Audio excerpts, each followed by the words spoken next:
Welcome. I call this meeting to order. Good evening. Welcome officially to spring, I think. This is our first meeting in April. We are more than 25% through 2017. I don't know that anybody, I can't believe that any more than anybody else can believe that. So with that, roll call, City Clerk Von der Linden, please. Certainly. Councilmember Aguirre. Here. Councilmember Borgens. Here. Councilmember G. Here. Councilmember Howard. Here. Councilmember Mazer. Here. Vice Mayor Bain. Here. Mayor Siebert. Here. Thank you. Please rise, and the Councilwoman Mazer will lead us in the Pledge of Allegiance.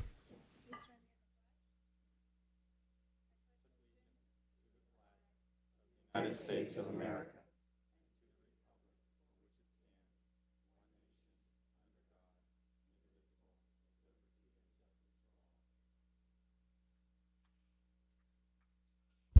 Thank you.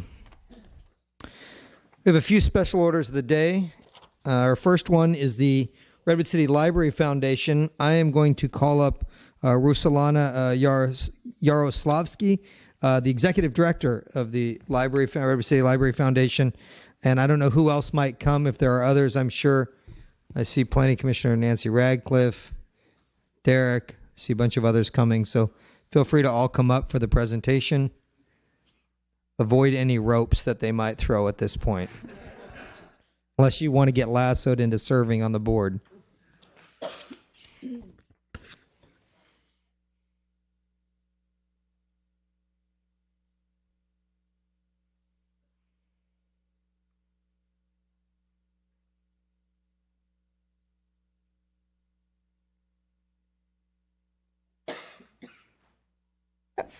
Does it work? Oh, yay.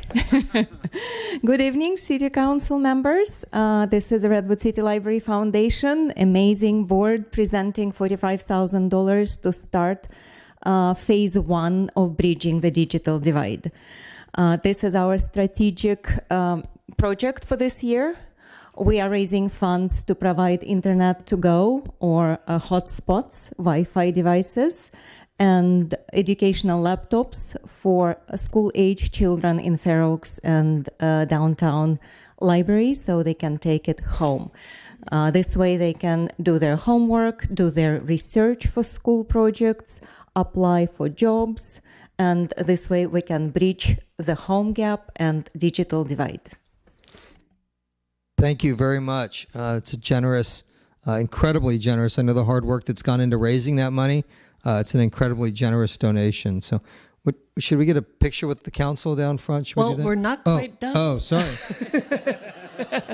I was just jumping. I know. Just jumping the rope there. Jumping in. I wanted to let everyone know that we have our fundraiser coming on May 13th. It will be the second phase of fundraising for the digital divide. And this will be from 5 to 9 at the Devil's Canyon. Guess what the theme is? Children are welcome at this venue, so it's really fun because it's something that is all ages. Very casual, barbecue, wear your Western wear, and we will see you there. Yeah. I'm going to jump in here really quickly. Want to talk about considering events and everything like that. We got STEAMFest 2.0 coming up at the end of April 29th. Everybody's invited to come along. We're thinking about 4,000 people might attend. It's also going toward bridging that digital divide that Ruslana had talked about. So we welcome everybody here in this room, and kids, family, friends, all along. Thank you. That's great. Thank you. We'll come down for a picture.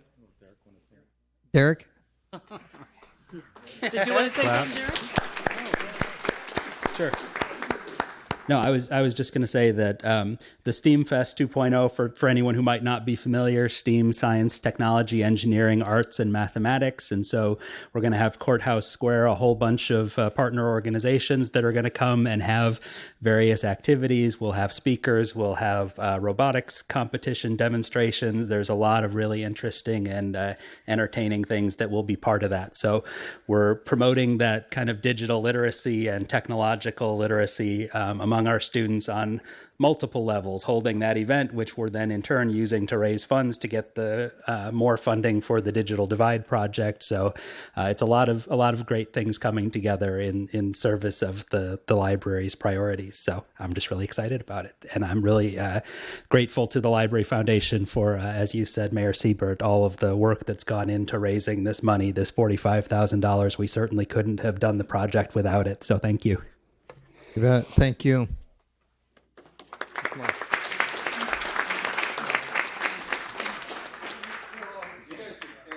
Yeah, we'll just stand here. Is that better? Yes, that's better.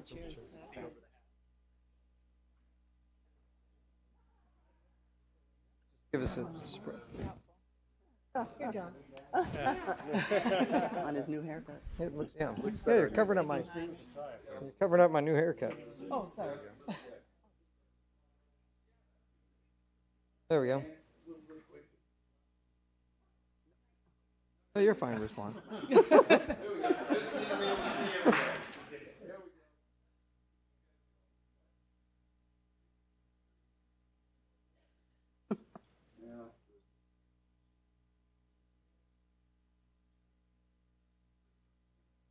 All right, thank you. Thank you again.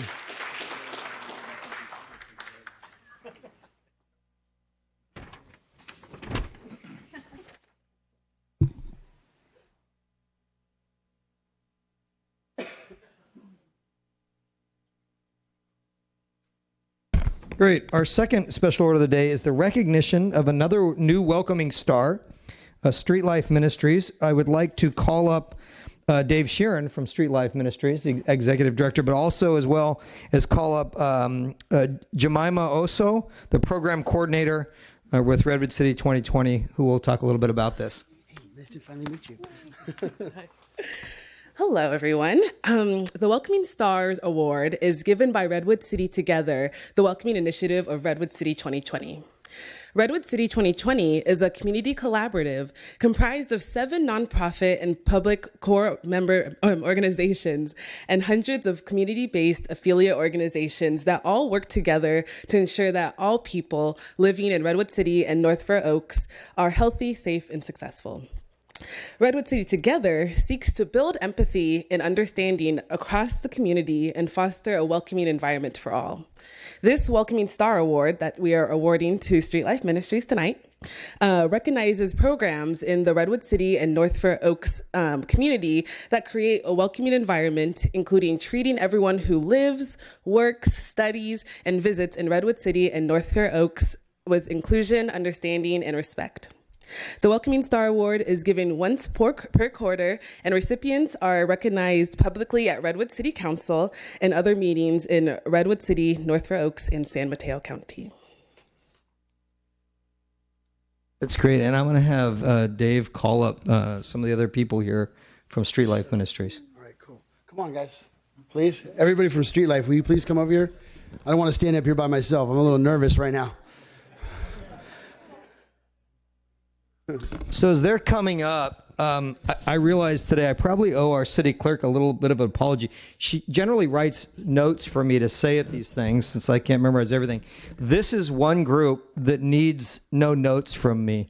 In about 2008, must have been 2009, 2010, when I was first elected to the city council, I worked at PCC and I had a glass door to my office and it directly lined up with the glass door to our building. So when somebody would walk in the front door, I could just do that and see who it was. And whenever Dave Sheeran walked in, I either had to beat him to my door and shut it, which never happened, right? No. Never happened.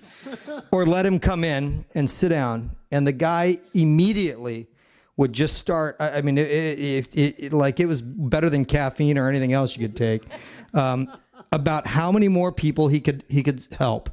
About what more he could do for the community, about what else he could do, and just opportunities that he had to do that. And this is a guy that is changing lives because his life was first changed by Street Life Ministries.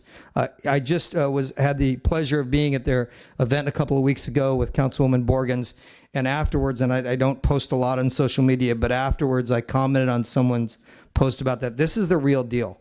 This is the guy who talks about it and probably walks faster than he talks, because he gets himself in further. But we could not do what you do as a community.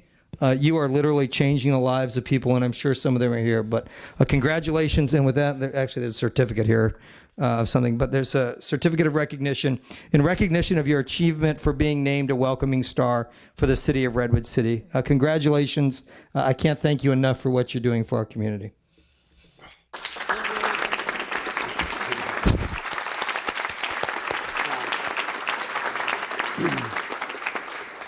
This is amazing. I would have never thought almost 12 years ago, I was addicted to methamphetamines myself and living on the streets and eating food out of garbage cans. And I would have never thought that I would be standing here accepting this award from the city council and from all of you folks, and supported by a small portion of the over 400 people that make this ministry what it is today. And be able to be a part of this group right here who helped change life after life after life. We served almost 30,000 meals last year, and we're working on increasing that, and by building another location in Palo Alto really soon, and getting numerous amounts of people off the streets into recovery, into housing, into working with other organizations, not only like working with the city, but working with Life Moves and a lot of other organizations. Officer Bill Cagno, who's a really dear friend of mine, who's helped us a lot with building relationships between the police department, the city, and us, and helping build that bridge and that gap between those who live on the street and those who don't. And it's been really amazing to see that support. And I'm just so honored today to accept this. And thank you guys so much for everything. And we wouldn't be able to do it without this great amount of people and who help every day, working so hard behind the scenes. Like, you don't even know. When you come to this ministry and I ask you if you can work part-time volunteer, that usually means about 80 hours a week. So... And you had to deal with me. John made a comment, like, I would make a beeline to his office. You should see how I bug these folks. It's relentless. But you know what? They haven't quit. and it's amazing. And we love serving the Lord, and we love serving the folks that live on the street, and we love what we do so much. And this ministry is made up of over 90% of people that are in recovery, that are in AA, that are working a 12-step program, and that have surrendered their life from their own addictions. And so that's what gives us that credibility and that volume to work with those who are already that are stuck in addiction, because when we talk to them, we can relate. So it makes that bridge even easier. So thank you so much.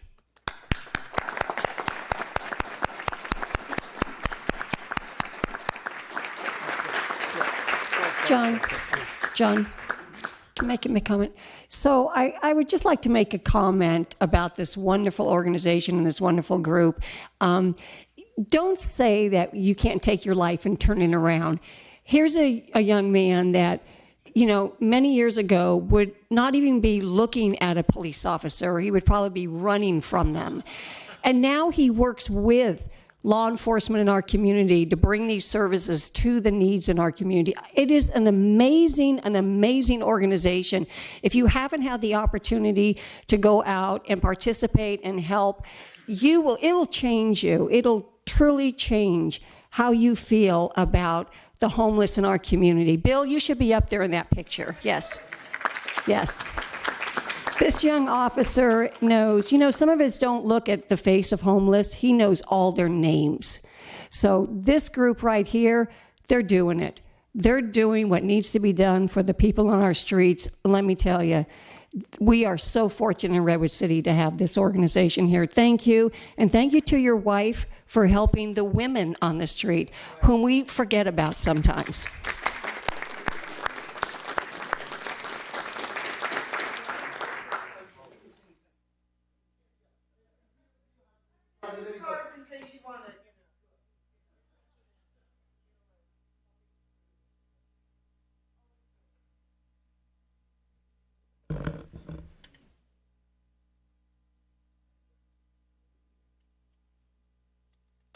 Thank you again. Our last, third and final special order of the day is a proclamation recognizing Mosquito Awareness Week. So I'd like to call up with me Kat Lyon, who serves on the, ready for this, we may need to take a break halfway through, the San Mateo County Mosquito and Vector Control District.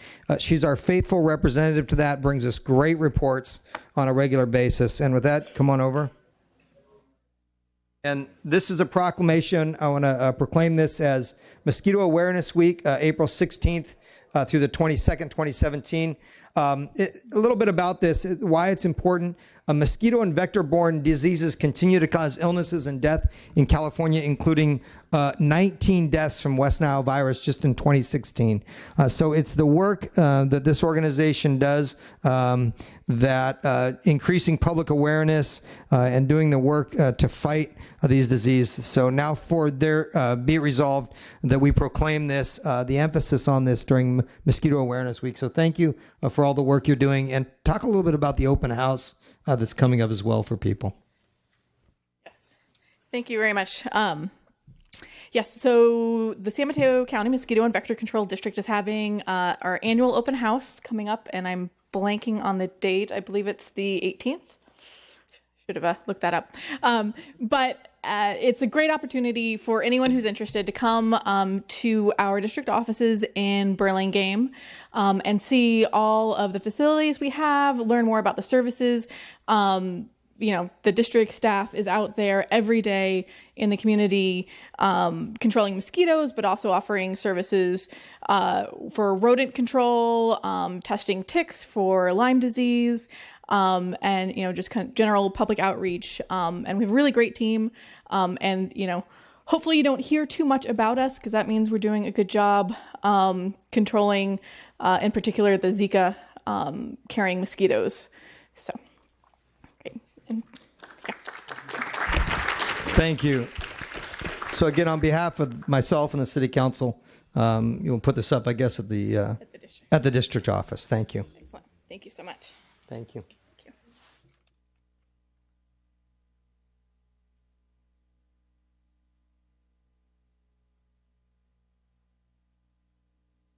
Okay, moving into our public comment section. This is for comments items not on the agenda, and also items under the consent calendar. Are there any other speakers' cards?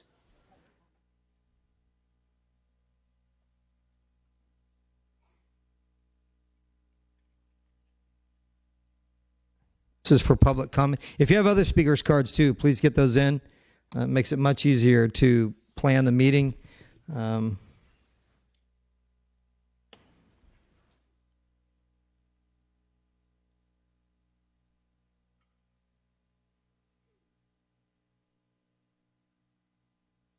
Okay, great. I have two speakers' cards under public comments. The first one is Tristan Alvarado Arana.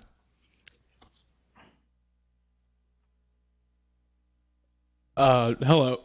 Obviously, you guys know who I am. I'm guessing at this point, maybe. Anyway, again, for those of you who have not heard me speak before, my name's Tristan. I'm 20 years old, lived in Redwood City my whole life, go to school here still. I'd like to open up with a quick thank you to Diane Howard for correcting me at the last meeting, because I did actually mix up two different votes. So I was incorrect on the fact that it was unanimous. So I'd like to shoot a quick apology to Councilmember Mazer, Borgens, and Vice Mayor Ian Bain, because they didn't vote to extend your terms. So out of the 7 of you guys who heard us speak about us not wanting you to extend your terms, only 3 of you guys decided to listen to us. So I'd like to thank them. The other 4 of you, regarding economic cost of the election, that was discussed. We talked about how it was our money. Vice Mayor Ian Bain even referenced the fact that we could have an all-male election. Would have cut the cost significantly, even if we had only had the 2017 election with your guys' terms cut by a year instead of extending it by a year. So I'm going to keep harking on this, even if it seems like I'm beating a dead horse. I don't care. At this point, I still do not care.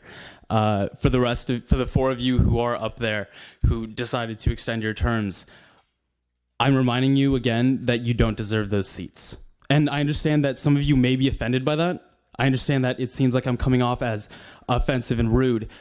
But when you're not acting as a representative, when you're not representing what we ask you to do, when you aren't being the people you were elected to be, then you should not be up there. For the other three of you, I appreciate what you've been doing on this council, and I thank you for your service. The other four of you, to hell. Okay. Next speaker is Paul Sanfilippo.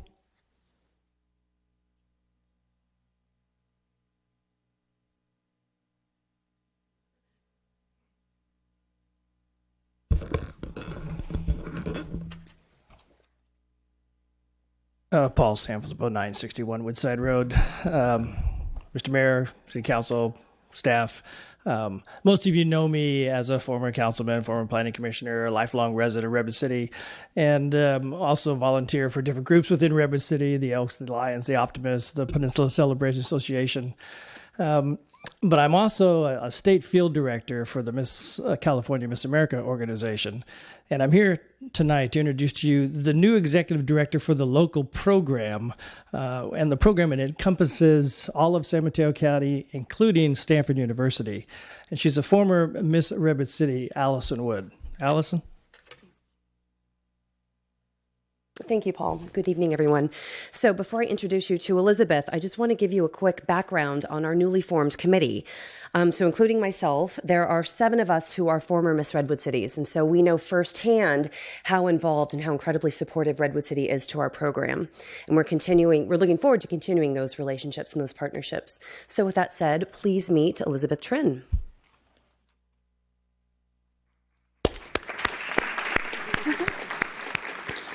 Thank you. I want to start off by saying hello to Mayor Sieber, City Council members, staff, ladies and gentlemen, everyone here. My name is Elizabeth Trin, and I'm your 2017 Miss Redwood City. I am so very proud to be your official hostess, representative to the Miss California organization this July 1st in Fresno. So just a little bit about myself. I'm a junior at Stanford University, majoring in international relations and science, technology, and society. That's a mouthful, but I say it every single time. And after receiving my degrees, I'm getting 2 degrees, I hope to become a professor, ideally at Stanford, and come back and live in the city that I love so much, the city. So my platform is joining the conversation on immigration and citizenship. I myself am an immigrant, and so at Fresno this summer, I hope to talk more about my story and talk more about just citizenship in general. I want to express my sincerest gratitude to everyone here today for supporting me and for helping me through this journey. The Miss California Scholarship Program helps assist many young women, including myself, with furthering their education. They provide over $45 million in scholarship every year. Some of that going to my funding for going to Stanford. And it's the largest scholarship program for young women in the United States. I hope some of you can make it down to Fresno this summer to see me compete or possibly watch the live telecast. My talent is magic, which is very different and it's unique. So if you get a chance, please come and watch me. I also look forward to participating in the Redwood City's 150-year celebration, and I hope to see everyone, all the citizens of Redwood City, at the events that you all have planned this year. So thank you once again for supporting me and supporting the local program. Thank you. Thank you very much. Congratulations, and thank you for already being a regular, a lot of events around the community. Sorry that you weren't joined tonight by Mr. Redwood City, Frank Bizzaro, but give a shout out to him as well. Thank you for being here. That ends public comment. We're on to the consent calendar. To have a motion on consent. So moved. Second. A motion and a second on the consent calendar. Electronic vote, please.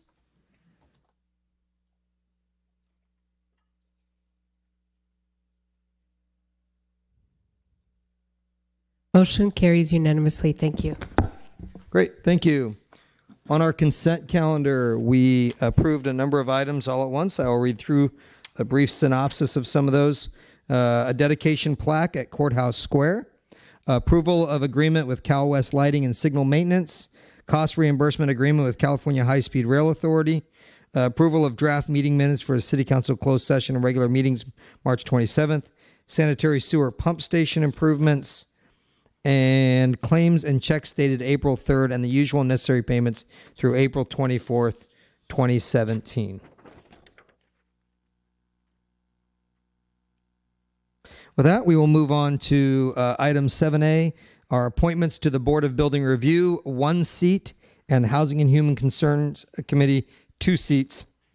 This item was continued from our last week when we were a little shorthanded and wanted to give everybody an opportunity to participate. So with that, our faithful city clerk, Sylvia von der Linden, will conduct the polling.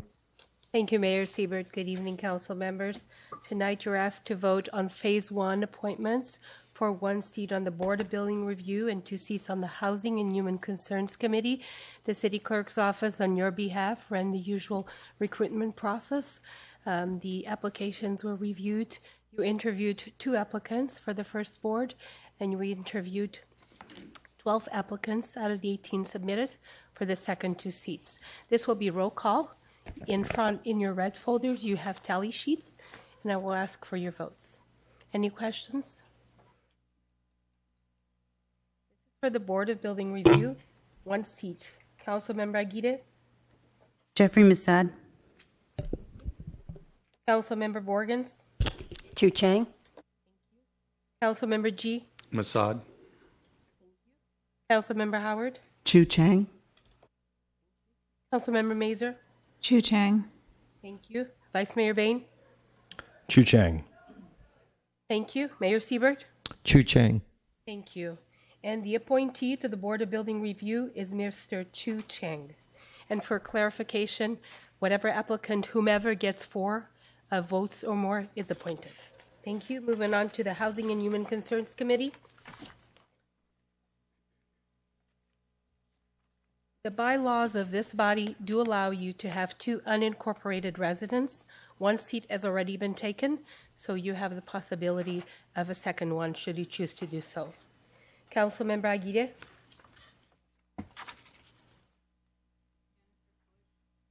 Jennifer Bush and Christina Finn.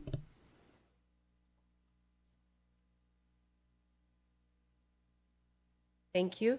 Councilmember Borgens. Nicholas DeMonner and Jerome Madigan.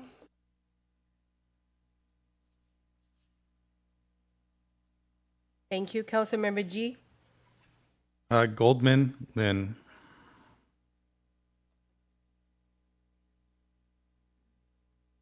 That was Goldman and Lynn, correct? That's correct. Thank you, sir. Councilmember Howard. Jonathan Goldman, Jerome Madigan. Thank you. Councilmember Mazer. Nicholas DeMonner and Kate Heister. Thank you. Vice Mayor Bain. Kate Hister and Jerome Madigan.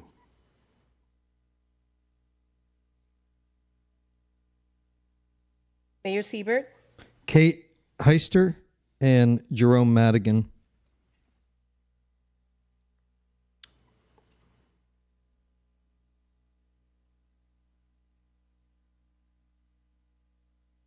I show you have 1 appointee that has 4 votes or more.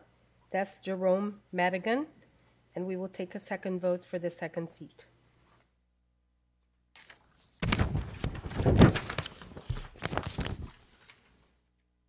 Thank you.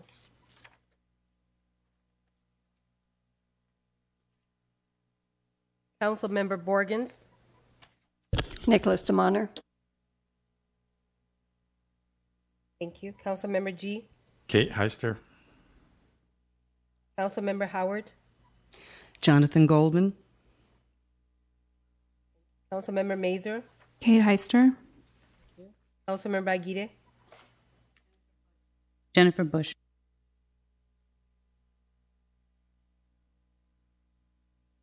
Vice Mayor Bain. Kate Hister. Mayor Siebert. Kate Heister. Thank you. You have your second appointee to the Housing and Human Concerns Committee. Thank you very much. Thank you. I'd like to make a comment. We had an incredible, especially for the Housing and Human Concerns Committee, an incredible list of people. It started out with 18. We review, we do a lot of reading for their multi-page application, and that boiled it down still to, I think, 13 we interviewed, maybe 12. I think one pulled out at the last minute. That's an incredible amount of people. So I want to thank everyone for being involved. As someone who was not appointed the first 2 times I applied to a board commissioner committee, but was the third time was a charm for me.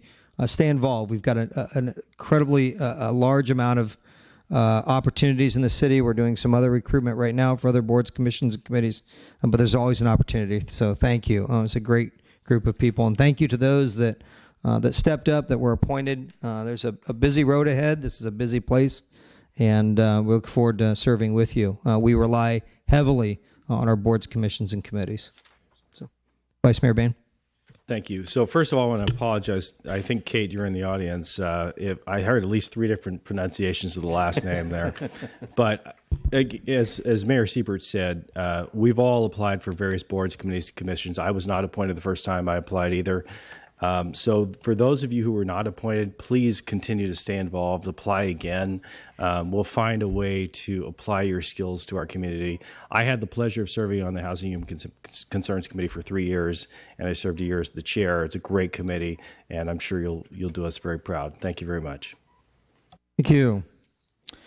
With that, we're moving on to item 7B, which is a hearing to determine whether the buildings located at 112 through 120 Vera are a public nuisance that should be ordered abated through reconstruction and repair or raising and removal. With that, I believe Mr. Lepori, our building official, will provide us a staff report. Just while that's getting ready, just to give you an idea of how this is certainly a first time for me doing this in the council, Mr. Lepori will provide a staff report. The property owner, if here, will be allowed 10 minutes if there is a representative of the property owner. If not, we will then, or whether or not there is, we will also move on to public comment and then council discussion. With that, Mr. Lepori.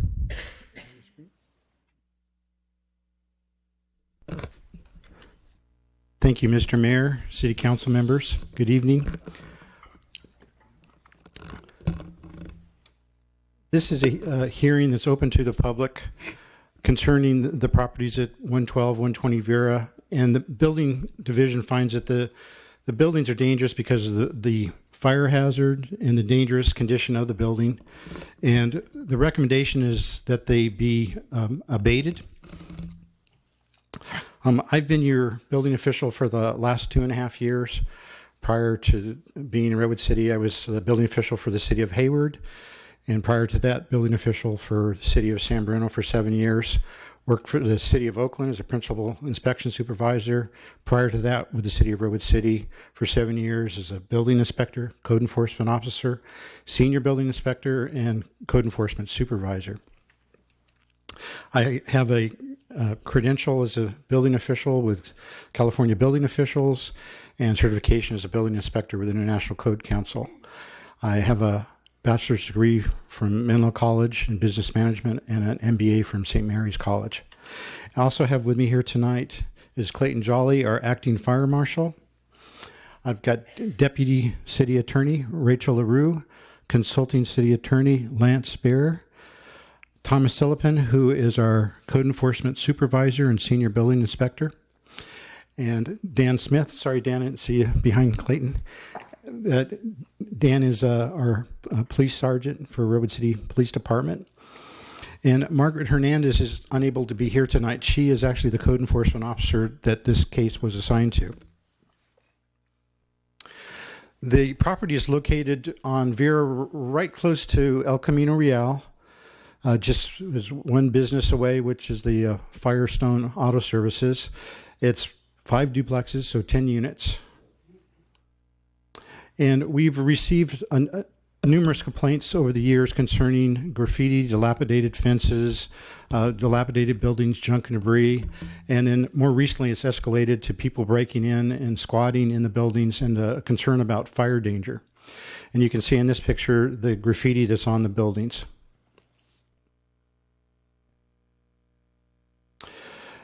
The picture on the left is showing the view from Vera Avenue looking down the main driveway into the complex that are surrounded by the duplexes.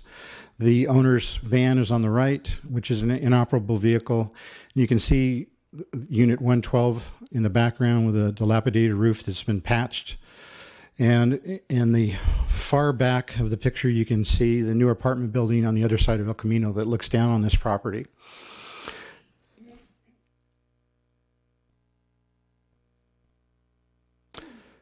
We had to acquire an inspection warrant because the owner wasn't granting access to the buildings to the code enforcement officers and actually was being very uncooperative.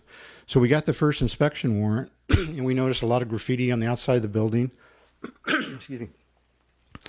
And a lot of the windows that were broken or open, and there were concrete blocks, or in this case, a chair where people using that as a step stool to get access into the buildings.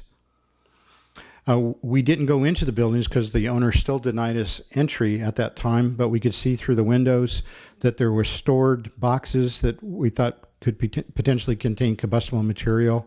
The picture on the right, you can barely see it, but we could see through the darkened room there was a space heater there, and we did note that there was electricity to a lot of the buildings still, and gas meters. So there was gas there. There was concern that people were using electricity and electrical appliances next to combustible material. The fence at the back of the property was dilapidated, a lot of junk and debris. There's fireplaces for each unit, and some of the fireplaces now separated from the buildings. You can see a large crack between the building and this fireplace. There's also cracks throughout the fireplaces. As fire burns, it creates creosote that accumulates in a chimney. If you have a chimney fire, it burns very hot. If that fire were to go through those cracks, it could burn down the building or catch the rest of the building on fire. Because we weren't allowed entry initially, the police department went through and got out squatters that were in some of the units. And we actually had one of the doors was broken down because they saw someone in the unit that those people didn't respond to the police officer, so the door was broken. They went in and tried to find that person and were unable to locate that person. The owner had padlocks on all the other doors and didn't allow us to go in. So we went back to court and got a second inspection warrant, which was also a forced entry warrant. We went back to the site and had the lockworks open up all the locks for us. In some cases, they had to cut the locks. And this was some of the damage we were noticing further to the stucco, which was cracked and broken. Some of the foundation also, which allowed water infiltration, which can cause the wooden members behind the stucco to rot. The condition of the roof is asphalt shingles, which typically provide a fire barrier to our roofs. But this was so dilapidated that there was actually holes, and it had been been patched over the years, but there were still a lot of areas that were open. So this is what's underneath the roof, which was water leaking in onto the roof rafters and ceiling joists, causing them to rot. And you can see daylight through the roof and to the side of the building. And those white things right in the middle of the photograph are knobs. That's the knob and tube wiring where the water's leaking right on top of the electrical wiring. The picture next to it shows the roof plaster that's collapsing. And this was typical throughout the structures, as the roof plaster would get wet. And you can see the picture on the left, it's the lath is wet, and you can actually see daylight out to the sky. It was raining during our inspection, so we could see water dripping through, and we were wearing rain gear as we were walking through the buildings even. More damage to ceilings. There's also damage to walls. And we did look at the boxes that we'd seen earlier, and those were full of newspapers and magazines. So it created a combustible fuel load in the buildings. If the buildings were to catch on fire, that would be something that would be a source to feed the fire. There were a lot of paint containers and other containers that we didn't know what was in them, but some we were able to see had flammable material in them, like mineral spirits and solvents. The one on the right is a copper green that's leaking onto the floor of the building, which also is a combustible material. He had a lot of products like weed killers and insecticides, to where if the building did catch on fire, that would create a hazardous situation with those chemicals being burnt. Lots of tools were stored in the different rooms, including chainsaws with gasoline, gas containers that did contain some gasoline. And we saw evidence of fires having been built in the fireplaces that appeared to be from the squatters breaking into the units. If somebody was homeless and looking for shelter, they'd climb through a window. If they were cold, they would build a fire. And you can see that one on the right is just full of debris, and whatever people could burn, they were burning in there. Other evidence was we were finding containers of urine. The picture in the middle is one of the garages where there was human feces and toilet paper throughout the garage. And then the picture on the far right is a bedding where people were bringing in bedding to sleep in the units. Found evidence of people smoking and drinking alcohol. Pictures showing the stored items in the unit. The picture on the right is of the owner's kitchen, and you can see the yellow MAP gas container and burner, a torch, and a propane torch behind that, and it looks like it's almost ready to fall over. This is the owner's stove, which is a gas range, and he has combustibles stored right on top of the burners.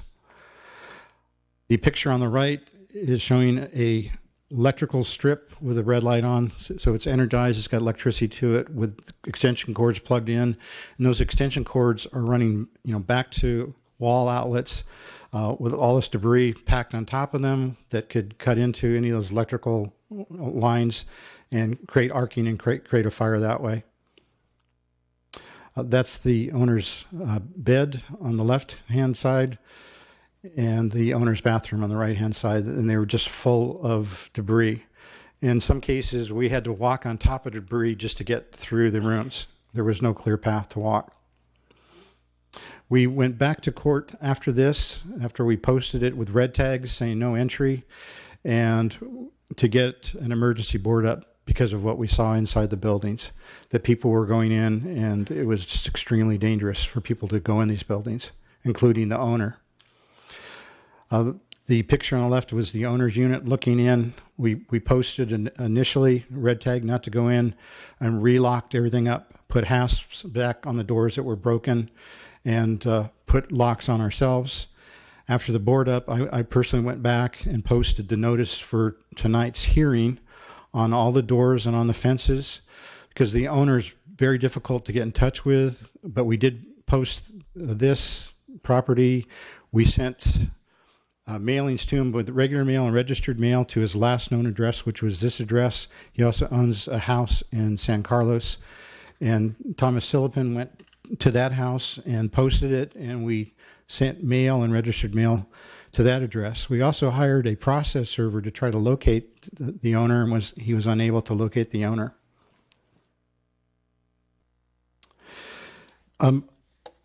What I wanted to also talk about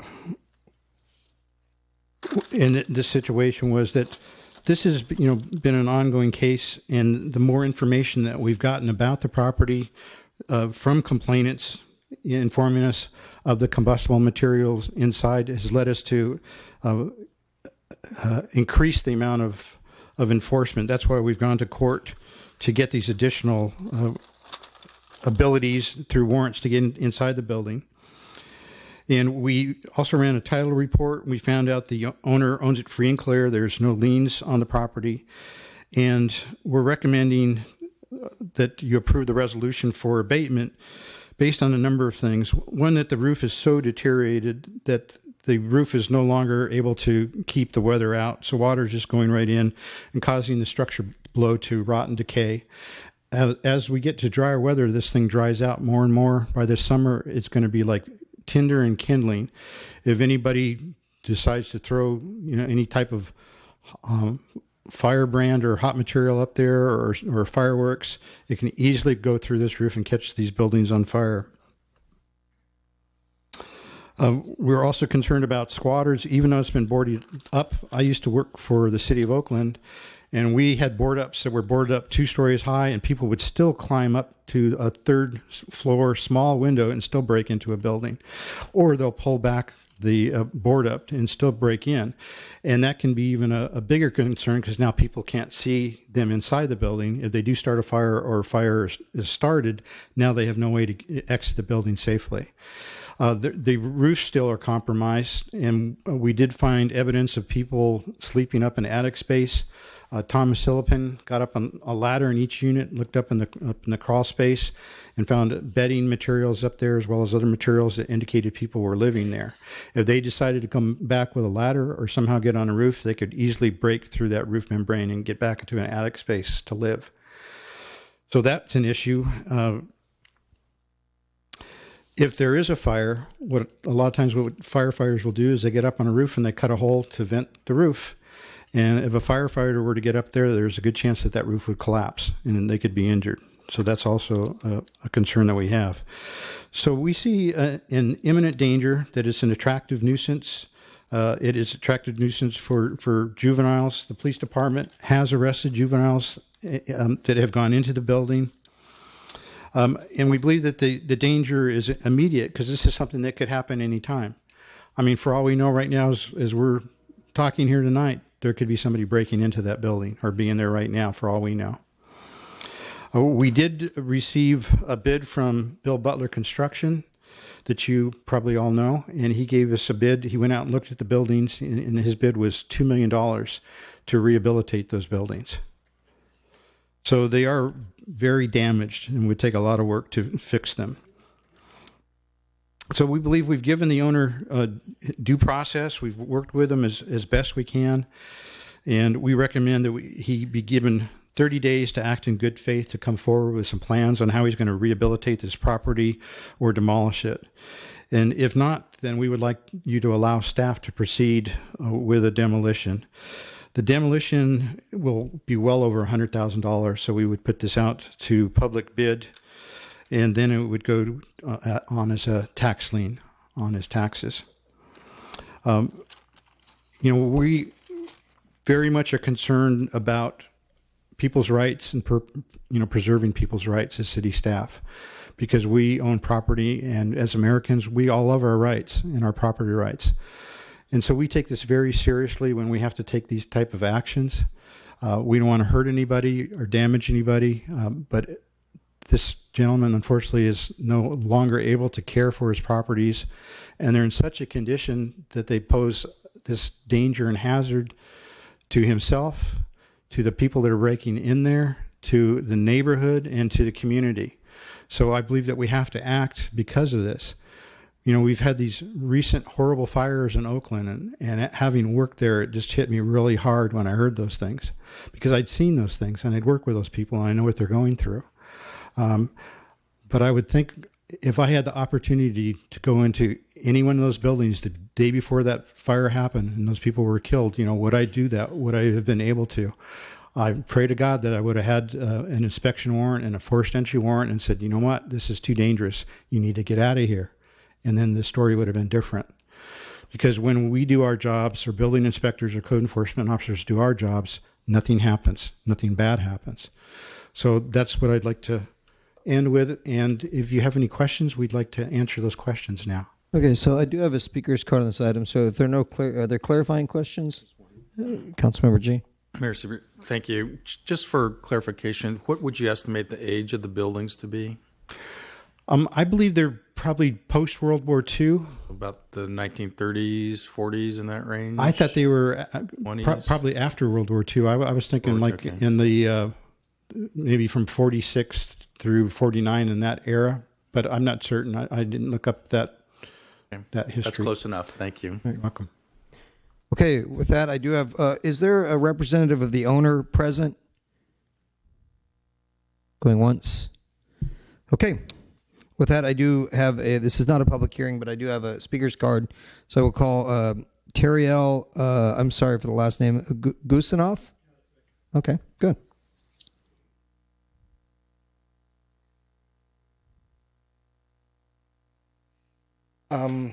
Sorry, that's my first time speaking, so it's going to be a difficult one. Good evening, City Council, Mayor, and the staff. I'm a Redwood City resident. I'm also a general contractor. And just like expected Lepori, I've been working in the city of Oakland for the last 17 years, actually, on dilapidated buildings like this. And, being in very rough areas in the last 17 years, kind of gives me an experience to see what the owner is going through. And how I discovered this building, it was a couple of years ago. We do weekly rides with my family, and I noticed that building. I definitely seen something that, there's a distress in the owner's ability to keep it up. Now, my specialty as a general contractor, as a builder, is actually buildings like this. The building, to answer your question, is 1946. It has been built in 1946, and from what we could find out, and we do have to do investigation on things like this, the owner has other buildings, and one of them in San Carlos, sadly, in a similar state. So it's actually being, it's causing problems. We haven't been able to locate the owner to offer our assistance, because what we do in such cases, there's definitely avenues as the insurance companies, as the financial partners who can help bring this property to a good state. And we, as a building company, we do that all the time. We make happen to the fact that the city has a problem right now, the owner has a problem right now, and by just raising them, it's going to remove, in this case, 10 units from Redwood City's housing, whether that's affordable or some sort, and it's just going to give us, a blank spot right in downtown. I'm a big fan of Redwood City. I've lived here for 17 years. Definitely wouldn't want this building, to be out there or just a strip of land. So I would like to offer to the city and hopefully to the owner, who we haven't been able to locate, our services, and see how we can provide, whether it's going to be services at cost or it's going to be something that going to help the owner and the city to bring this building to a good state. Thank you. Absolutely. But we don't know that we can give you an answer right now. Certainly get your information. I don't know what position the city can play in that, but we can get your information. We have it. Thank you. Thank you. Thank Okay. you, That's the only speaker's card I have. So with that, comments, action by the council. Councilwoman Mazur. So I just had a couple of questions.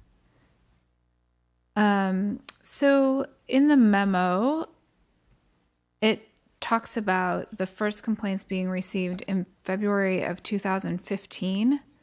And I'm wondering how come it took over 2 years to get to this point. The first complaints were about the dilapidated fence along the back of the property. And over a period of, I'd say about the last year and a half, the complaints kept escalating as we got more information. So the more recent complaints that were in the fall of 2016, where it's actually the owner of one of the neighboring properties went over to this property and looked in windows and reported to us the amount of combustibles he saw and the evidence of squatters and what he believed were fires being built in the fireplaces. So that now increased that level of urgency where that didn't exist before because we didn't have access to the buildings or to the property. The owner is very uncooperative, did not want us on his property, had ordered us off, told us not to go into the property unless we had a warrant. Okay. So the owner has been fined and the fines haven't been paid. And so what would be typical, what would a typical length of time, because I'm still trying to figure this out, because it says in February 2015, the property was vacant, had multiple code violations, uninhabitable units, and graffiti. And then in January, broken windows through which people have been entered into vacant units, no running water, heater, electricity, and then a variety of the things that you described to us that are still there today. Mm-hmm. But that was in January of 2016, and more notices. Like, what is our typical process that there would be this many notices posted without any action taken? That's what I'm sort of trying to figure out. Well, it depends on the circumstances and the severity of the problem and how that becomes revealed to us. So because we didn't have access directly to the inside, it was only things we could see from the outside or hearsay evidence from other complainants. We didn't have enough to act upon until we actually had those warrants. To get, a warrant and go to court, it takes time and money because we're using the city attorney's office and greater resources. So it has to be justified. And frankly, Redwood City, we haven't had to use it a lot. We're not like the city of Oakland in that respect. We're a lot different. Much different community, and it doesn't usually rise to this level. But when it does, that's when we do want to act if we see that happening. And we want to give our residents the benefit of the doubt, give them as much due process as we can. So we give them time. I've worked, again, I mentioned the city of San Bruno. We had a case there that had to do with an apartment building, and it was finally closed while I was there after 35 years that case remained open. So if an owner is uncooperative, there's a lot of things they can do legally to put us off. A lot of it just by ignoring us, because it's hard to get people to let you in. It's hard to force them to do it. You have to convince a judge. Fortunately, we had some good photographs, and the judge was very responsive, and we had great city attorneys that supported us and were very persuasive. We've got an excellent city attorney's office. I know we do. And so I think that makes a big difference on how we can act. And then there has to be the resolve of the city council to want to act on these things, to do that. And then that message getting to staff and that support. And then it becomes a big team effort to take care of that sort of thing. Again, Redwood City is, in comparison, really good, especially in a lot of the cities I have worked in. And that's, I guess, probably all I can say about that. Okay, thanks. Welcome. Then my only other question is, so given that the owner's been unresponsive to date, he's apparently not able to really, it's hard to locate him. Once assuming we pass this, the 30 days passes, and then we go out to bid, and I'm assuming it would be demolition of the property. Then what? It says we put a lien on his taxes, but what happens if he's not paying his taxes, and he's not what's the process eventually to? At what point is he actually abandoned this property, and then something else happens? I guess is what I'm trying to ask. I would allow Veronica Ramirez to answer that, our city attorney. Yes. So the first step for the city is to go ahead and place the lien on the property. It will then put the lien on the tax roll on the next tax roll. And the city cannot force the sale, but the county is responsible for collecting the taxes. And they will go through their process in determining at what point to force the sale in order to receive all of the property taxes due. This will be a pretty sizable amount. It'll be over $100,000 in order to demo it if it turns out that the city has to move forward with the demolition. I know staff was talking about once they've gotten the full amount and what the bill will be for that, to try to bill the property owner first and try to work again with the property owner before moving forward with placing this on the lien and using that process. But it really is going to take a couple of agencies in order to get this property into full compliance, including the cost recovery for the city. Okay, thank you. Councilmember Thanks G. for your work on this. Councilmember G. Thank you, Mayor Siebert. Mr. Lepore, thank you for the report. One of the reasons I asked about the approximate age of the building is we're working on a similar project, a 1950s building in another city far from here that has a lot of water in it without a lot of the debris. And we're not even allowed to go into the building without a respirator because of the age of the building that has lead, asbestos, with the water. The industrial hygienist has already identified mold. And then you amplify that with human waste and excrement, rodents. It just is an unsafe building.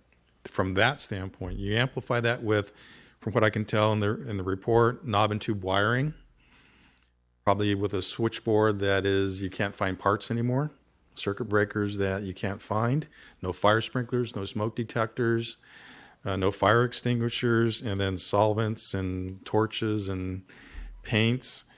The red tag wasn't appropriate, very appropriate to do.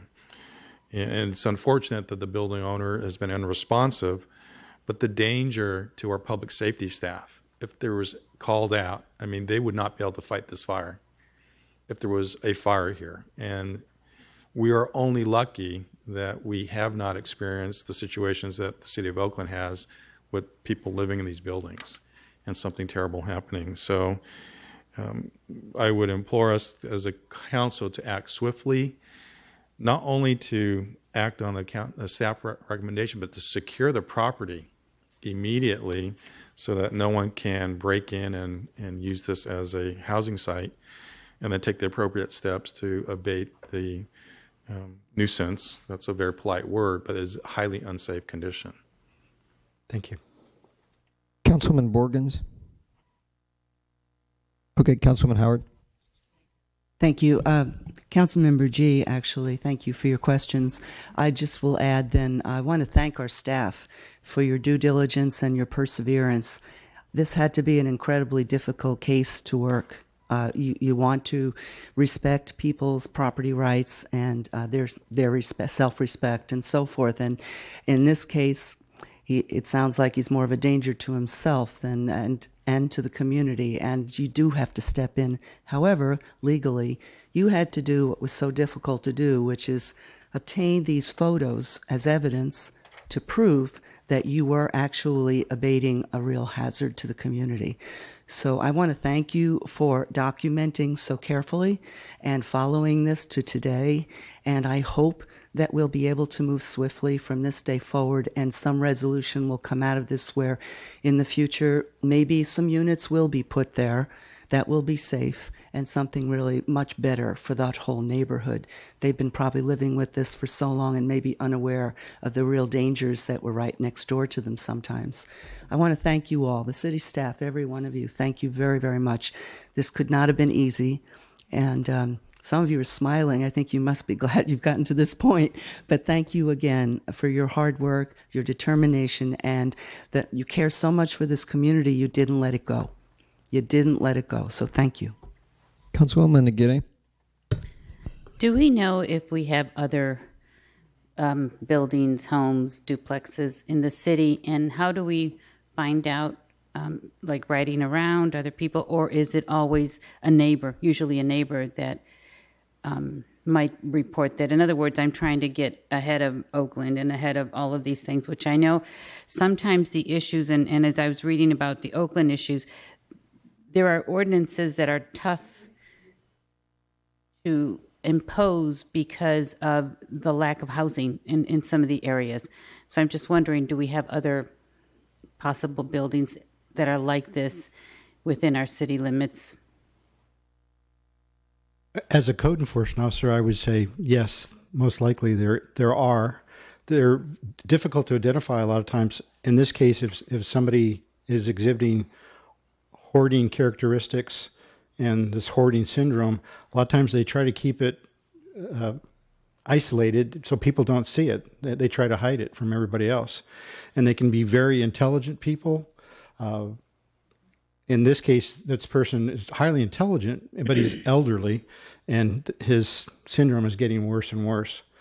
But I'm sure there is, and having done code enforcement in Redwood City previous to me being building official, I've seen places worse than this that were terrible inside. But not in Redwood City. In Redwood City. Oh, in Redwood City. Worse than this, where we were walking on compacted 3 feet of garbage that was in valleys, and the owner had died in Palo Alto at a movie theater, and PD was called by his work to do a welfare check, and then saw what the conditions were and called in code enforcement. In that case, the roof had already collapsed inside. But the county took control of the building after the owner had died. I've seen situations that were on their way to being like this, where it was a mother and a child, and the mother had this syndrome and had psychological issues, and the child was living in these kind of conditions. So it was tragic.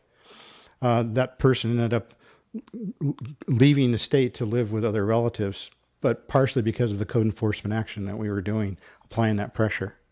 So you're talking about things that we've had in the past, but to be proactive, are there things that we're looking at so we don't have to wait 3 years to be able to enforce or to get the support that's needed, both from either contractors or the county or mental health services and others? Well, I think we have to look for situations like this where we see abandoned buildings and they start getting hit with graffiti, especially if they're right in the middle of town, that we got to say, hey, something's up and we got to step up the enforcement. We are going to be starting a mini ghost ship task force with PD and fire and building and whoever else. We're going to cross-train each other. So when police officers go out, they're going to know somewhat about electrical violations or what the fire inspectors are looking at, and they're going to train us on what we need to look for. We see, bags of white powder and stacks of money that we need to call them. So we're going to cross-train each other. So when we go out and see these things, we'll be able to act. And we're going to do that not just with residential, because we will see it in those cases sometimes, but also commercial buildings. And we have had some more recently where we've actually had to shut down some businesses in town to get them to bring their buildings up to a safe standard. Thank you. Councilman Borgens. So let me go on record saying, Officer Dan Smith, I will never complain again. I want to go on record thanking the neighbor that got involved, because that's what it's going to take. It's going to take all the eyes on the streets to bring something like this to the attention of the level that it needs to be brought to. This didn't happen overnight. This has been going on for quite a while. And not only is there a hazard here for our emergency personnel, there's a hazard for the community because things happen in buildings like this that we don't want to know about. Things happen to innocent young teenagers. Things happen to adults that don't necessarily really understand what's going on. This is a bad situation for our community. It's not only dangerous, it's not only an eyesore, it's not only deteriorating that neighborhood and causing a hazard where it could be fires and explosives, whatever can happen. There's a lot of things going on here that could be illegal and harming our community, our children, our young adults. And obviously this gentleman needs help getting this. It may be to his benefit to remove everything and you've got a clean slate of property. So trying to bring it up to code, I really appreciate the speaker that said, I want to help. This is what I do. We can fix this. Wow. I don't see a fix. You've got great vision because I see a clean slate. And normally I can see a bigger picture here, but kudos to you for saying, yeah, we can do something. And I really do think the city has done their complete due diligence on this. It's very emotional. It's had to be terribly emotional for the staff to come to this decision. This is somebody, as you said, this is their property. Property owners have property rights. So do communities. So do the residents that live right around here. So Officer Dan Smith, remind me of this the next time I have an issue in my neighborhood that's not nearly this bad. Councilman Howard. Thank you. Councilmember Aguirre mentioned about being more proactive and how we could be, and I think this is an opportunity here. We're trying to reactivate and re-energize our neighborhood associations, and when we do have those meetings with the city staff, with our neighborhoods, it would be a wonderful opportunity to talk about awareness in your community. Be your eyes and ears for graffiti or clutter or something unusual going on in the neighborhood, and not be afraid to contact the city, at least to look into some of these issues and give them the numbers that they can use in order to do that. So I look at this as a real good opportunity to bring everyone on board and trying to help your job be a little bit easier, catching things maybe sooner rather than later. Vice Mayor Bain. So, thank you, Mr. Lepori. I know this is a difficult situation for everyone. We did have a situation as bad as this, if not worse. And I see Councilmember Borgen's nodding her head because it was in Friendly Acres on Rollison Road back in the early 90s. And the city did exactly the same thing where it raised those properties. And now we have 36 beautiful Habitat for Humanity units on that property. That was the right thing to do then, and that's the right thing to do now. And you know, with all due respect to our speaker, I appreciate your optimism, but this is an owner who has proven to be very difficult to get a hold of, if not uncooperative. And if there were any architectural character to these buildings, I might be open to spending the $2 million or whatever it takes to help restore them. But these buildings are unremarkable, quite frankly, and they've outlived their purpose. And I do believe that once these buildings are raised, there will be an opportunity. Something good will come out of this for a higher and better purpose. So I'm fully in support of this. Okay. Just a couple of comments. Appreciate what you've done. I had the distinct displeasure of being in a building very similar to this, both as an EMT and later when it was on fire. Actually not in it, outside of it, hoping that it would just burn slowly and down to nothing. But very, very difficult situations. My concern with this, and I would only ask staff that we consider, my concern with something like this is now we're in this waiting period where we not that we didn't know it was dangerous, but now we've taken action to remove it. If there's anything additional we can do with fencing or other measures to keep people out, I think it's worth it. We don't need people in there. As you said, as it dries out, it becomes even more as we get into, well, we're in spring break now, as we get into summer and students have, not that it's always students, but having been a student once myself, you know, when there's idle time and attractive nuisances like this, I would just hope that the city would continue acting the way it has and look to protect our community. I agree with all the comments that have been made. Thank you. This is, I'm sure, not what you come to work to look forward to do every day, but I appreciate the hard work. Pass it on to you and your staff and the attorney staff and the fire department and police department. This is what, and I love this Ghost Ship task force that's coming on board, because this is what it's all about. It's not about individual silos, but it's about a team getting together and making sure that things like this are taken care of when they happen in our community. So thank you. So with that, I'd entertain a motion. Oh, I'm sorry. If I could just add two quick things. First, we can authorize fencing, so that's not a problem to proceed on quickly. And then secondly, I just wanted to speak briefly to one of the questions that Councilmember Mazer raised around the timing. And our building official clearly spoke to the fact that this isn't something we do routinely, fortunately. And so it was a bit of a process for us, particularly this spring. But one of the steps that we wanted to make sure we took was to have resources available in case we did find people living there. And I'd like to call out our Parks, Recreation, and Community Services staff who were prepared so that as the inspections took place, if we found people who needed assistance to move to housing, we were there to provide that assistance. It's another facet of the balancing act that we try to do in situations like that. So my thanks to them. We hope we don't have many more situations like this, but there again, we're trying to balance important community interests. Okay, with that, I'd entertain a motion on this item. Move. A second. I have a motion on the resolution declaring the buildings at 112 through 120 Vera to be a public nuisance. I have a second on that. And electronic vote, please.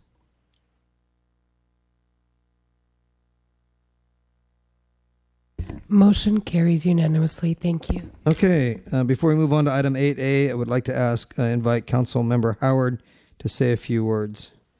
Thank you, Mayor Siebert. On item 8A, I need to recuse myself as I have a financial interest in close proximity to the subject property. I'll return for item 9A. Thank you.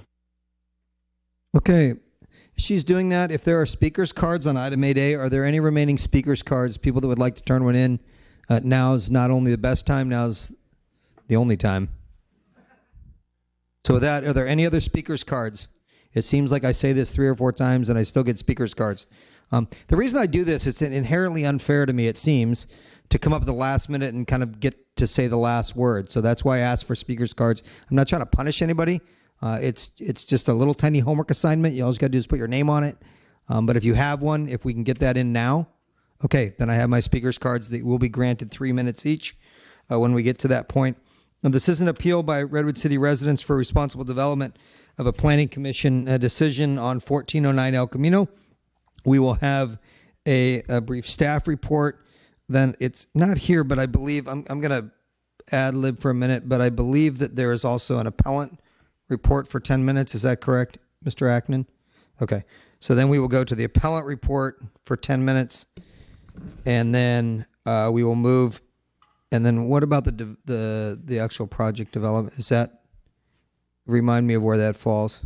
So, Mr. Mayor, that's exactly correct. What you'll do is have the staff presentation, have clarifying questions by the Right. council, move to the appellant report, and then the applicant That's what I thought. follows before the public hearing is then opened. Okay, so we will do that. Those will each be 10 minutes, and then we will move to public comment. So with that, staff report, please. Good evening, Mayor Seibert and members of the council. My name is Lindy Chan.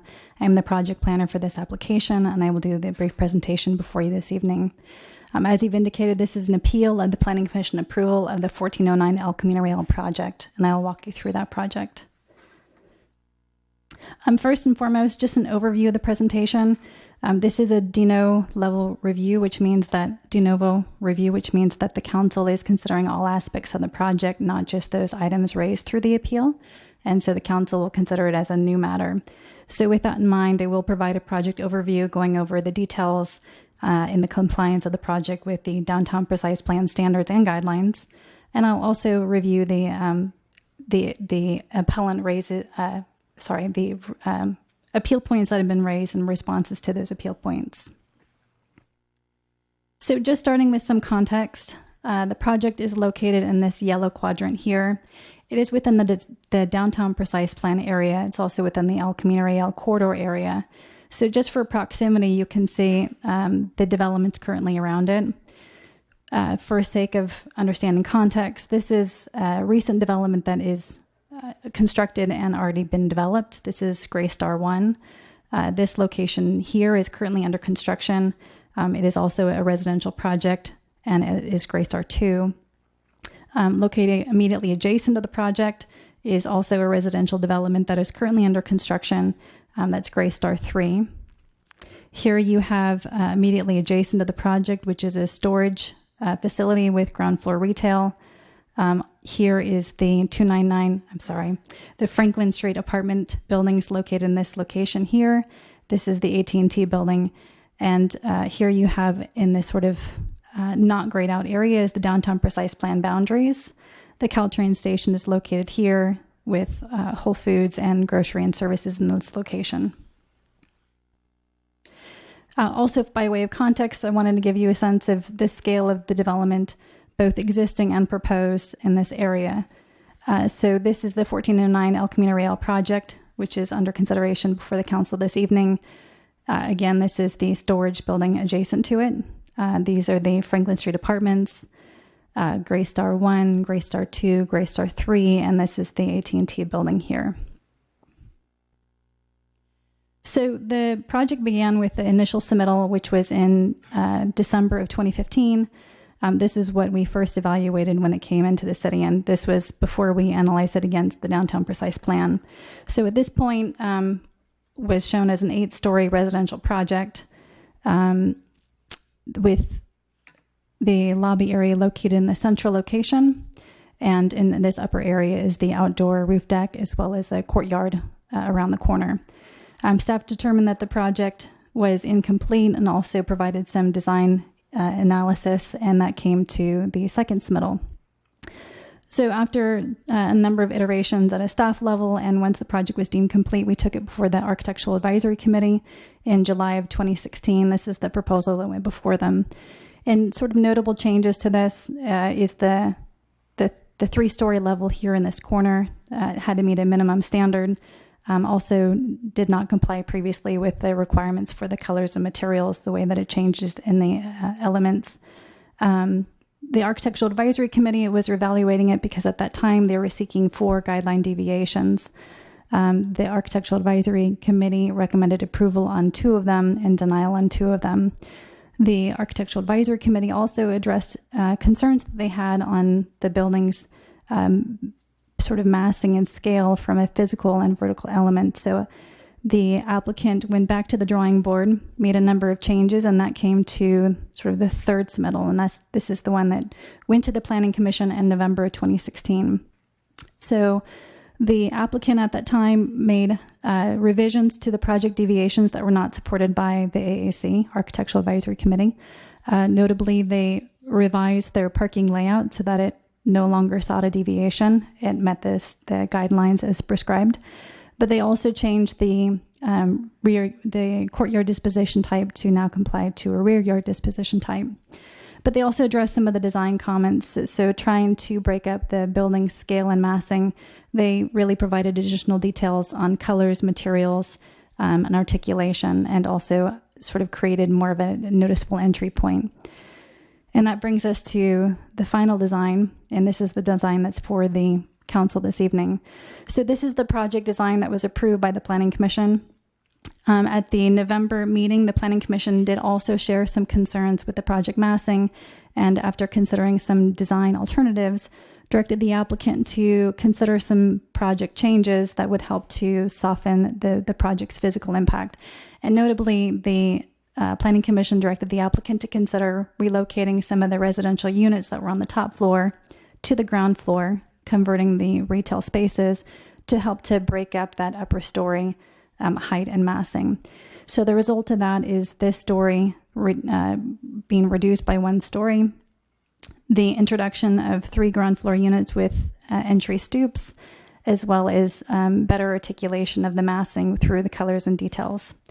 In addition to that, the Planning Commission approved the meeting in January of 2017, but also had a condition of approval that this corner portion, which at one point was shown as a residential unit, be converted back to retail. So through the evolution of the project, it at this phase had 6,000 square feet of ground floor retail. When it was revised, it went down to 1,400 square feet, and per the condition of approval is at 2,900 square feet. And that's the proposal that's before you. So just an overall summary of the project. It is 8 stories in height with 350 units total. 35 of those units are affordable units at the below market rate standard, and those are affordable at the low income level. So low income level means that it's affordable to 80% of the area median income, and those are restricted for 55 years. 2,900 square feet of the ground floor is dedicated to retail, and those are the 2 corner aspects. So located at each of the corners are the retail components. The project also provides 3 levels of underground parking with a total of 441 parking spaces and 20 vehicle charging spaces or electric charging spaces. In addition to that, and to comply with the Affordable Housing Impact Fee Ordinance, because they're providing a portion of on-site affordable units, they don't meet the full requirement. So they're also paying the in lieu impact fee of $1.2 million. Other notations is, again, that they have this upper story outdoor space, which faces El Camino Real and activates the frontage. They also have upper story decks or balconies for the residential units on the 4th floor, as well as bicycle storage facilities interior for 89 bicycle parking spaces. This just shows a cross section, so you have a sense of where the underground parking is. What this shows are the 2 property lines, but what does not show is the right-of-way line. So even though the property line is shown in this location, the actual sidewalk is out here, and so there's a total of 18 feet from where the edge of curb is to where the building begins. And then they have a 10-foot setback for the building in order to meet the setback requirements for sidewalks, as well as a 20-foot step back from the property line or 10 feet from the building below. And that's per the precise plan, which requires a step down in the El Camino Real area for the frontage adjacent to El Camino Real. So this shows a site plan view, which gives you a better sense of the lay of the land, if you will. So retail in the corner, the lobby and leasing in the central area, the activity room located sort of central to the area, 3 of the residential units on the ground floor, and then again the retail. The retail parking is located along the alleyway, which is adjacent or private alleyway shared with the storage facility. and that's how you provide access into the parking for the retail as well as the residential units. But there's also a secondary garage entry from Franklin. There also are sidewalk improvements along El Camino Real, Diller Street, and Franklin Street on both sides of the street on Diller in this sort of portion of Diller Street. But in addition to that, the applicant's also providing sidewalk improvements for a portion of the Franklin Street adjacent to what's an AT&T service parking lot. So that will connect a gap that's currently missing in that sidewalk area, providing for pedestrian connectivity to the Caltrain station as well as the Sequoia station. As you can see here, this is the ground floor open space area, which is available for the residents, and this is the rear disposition type as shown. And this is where the bicycle storage facilities are. I'd also like to point out one notable change that this is also an improvement to the area and per the precise plan. But Diller Street exceeds the width per the precise plan for what we'd like to see for lane width. So in order to improve that, the applicant is providing for angled parking spaces, which reduces that lane width distance and creates a more walkable environment. The applicant's also incorporating bulb outs in these two areas at Diller Street as well as Franklin Street with improved crossings. And because of this and because of the removal of a number of the driveways that are currently there, we're actually gaining 11 parking spaces, which are public parking spaces. So that's a net increase from what's there today. So before the council, the applicant is requesting two guideline deviations. The first one is for the ground floor establishment to exceed the maximum length of 25 feet, and that's per ground floor tenant, and also to exceed alternatives to using permeable pavers and draining into native soil. The Architectural Advisory Committee, as well as the Planning Commission, supported and ultimately approved those deviations, but again, they're before you this evening, so I'll walk you through those deviations. The first one is the maximum length establishment. This is a very important guideline in that it seeks to activate the ground floor level, not only in an architectural way, but in its mixture of uses. So the goal is to have a mixture of uses that have different busy hours so that at all times of the day and per block, you don't have one grand use that dominates the block, but a mixture of uses to promote activity. As you can see, the applicant is requesting deviations to the 25-foot maximum length in a few of those circumstances along the frontage. However, the Planning Commission found and the Architectural Advisory Committee also supported those deviations, finding that it did provide for a mixture of uses, those of which are active. It also provides for a mixture of times that would be used by those different occupancies. In addition to those mixture of uses, which do exceed the 25-foot minimum, it also provides for architectural design. So the columns in the design, as the ground floor is shown, provide columns every 25 feet, ground floor interest, large transparency at the ground floor for storefront windows, allowing views in the non-residential aspects of the project. So the Architectural Advisory Committee and the Planning Commission supported this deviation. The second is the deviation to not require the project to drain into native soil. And this is a particular challenge because it's hard to see on here, but these blue lines represent the property lines. And in all cases, with the exception of over here in the alley, which is otherwise covered by a private street, the underground parking essentially spans the entire site. So even if they were to use drainage mechanisms or alternatives, they would not drain into native soil. So it's not very feasible based on the design. So I'll move into the topics of the appeal. I do also want to note that the staff report was very thorough in its analysis of the appeal items, and so I don't want to get into too much level of detail, but we do have technical experts here that can speak to individual categories if the council has any specific questions on these categories. So speaking broadly, there are sort of two major aspects of the appeal. First is that additional CEQA analysis is required. So the appellant contends that the project violates provisions of the Downtown Precise Plan EIR, Environmental Impact Report, and that an EIR or Environmental Impact Report is required for the project. So the appellant speaks to some changes or changes in circumstances to categories with land use and planning, transportation and traffic, air quality, population and housing, public services, greenhouse gas emissions, and cumulative impacts. So that all falls within the additional CEQA analysis required. The second aspect of the appeal is the appellant indicates that the project is not consistent with the downtown precise plan and general plan goals, policies, and programs. So I'll go over those briefly. First, speaking with consistency with the downtown precise plan, staff through this analysis did prepare an initial study, and through that initial study has evaluated potential impacts generated by the project. So anytime that you have a development, we require technical studies that are project specific, site specific, to analyze potential impacts. Through that analysis, we found that the project would not create new significant impacts or substantial increases in the severity of the impacts previously identified in the precise plan EIR.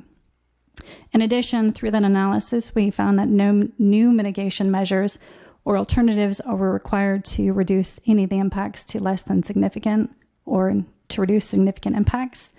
And the environmental review process complied with the pertinent CEQA guidelines. So staff finds that no further analysis is required. Specifically to traffic and air quality, the appellant contends that the project results in some significant impacts for traffic, air quality, and related impacts. So I'll just summarize a little bit about those as their related categories.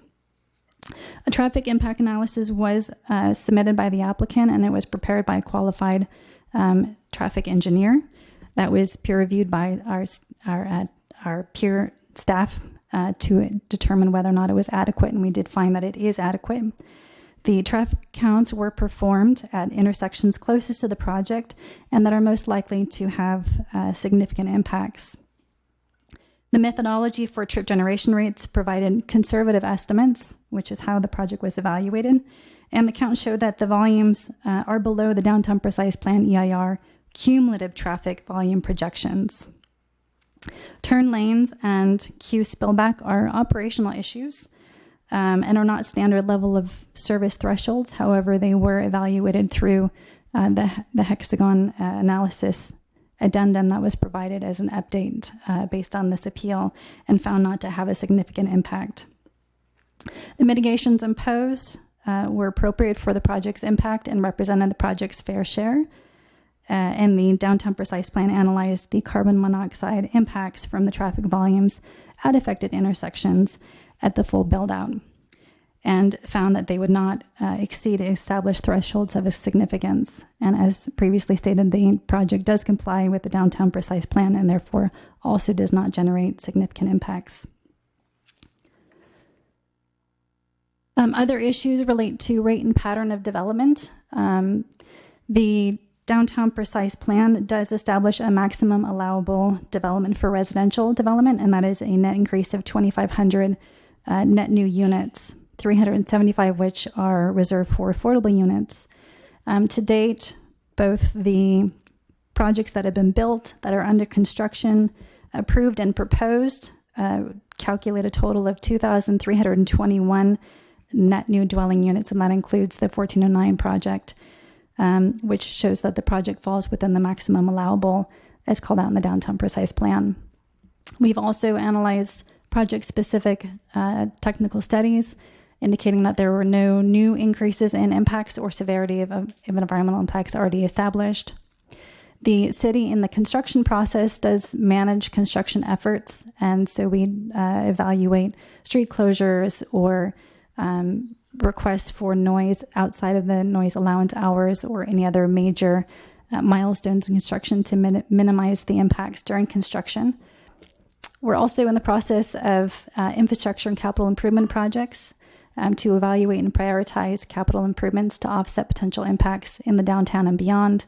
And that is also an opportunity for the council to further prioritize or establish how to further those impacts through infrastructure and capital improvements. And the project provides on-site affordable housing, 35 below market rate units, and the in-lieu fee of approximately $1.2 million, as well as a voluntary contribution for the Habitat for Humanity project of $250,000. The second category is the contention that the project violates provisions of the precise plan EIR. as well as the general plans, goals, policies, and programs. Attached in the staff report, we did, although not required, do a general plan consistency where we outlined all of the mandatory policies, programs, and goals, and found that it is indeed consistent with the general plan and, as previously stated, the downtown precise plan. Staff finds that the project meets the downtown precise plan standards, all of the standards applicable for the project, and all but 2 guidelines, which I've highlighted this evening. The Architectural Advisory Committee recommended to approve those guideline deviations that are still being requested, and the project was approved by the Planning Commission on January 17th of 2017. The initial study demonstrated that the project is consistent with the certified program level EIR for the downtown precise plan. So with that, staff recommends the adoption of the resolution, denying the appeal and approving the downtown planned community permit, which includes the 2 guideline deviations, also the tentative parcel map to merge the 7 parcels, and the affordable housing plan, and that's for the on-site housing production. With that, I am available for questions, and I also have other staff here that can assist. Okay, so this would be for clarifying questions on the staff report. If not, we'll go to the various. Okay, so with that, we will go to a 10-minute presentation by the appellant, and that would be from Chris Johnson.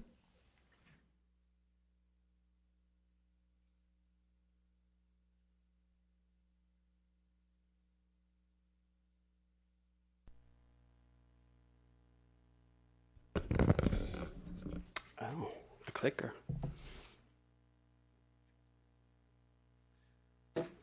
Can you take that slide down for the time being, Melissa?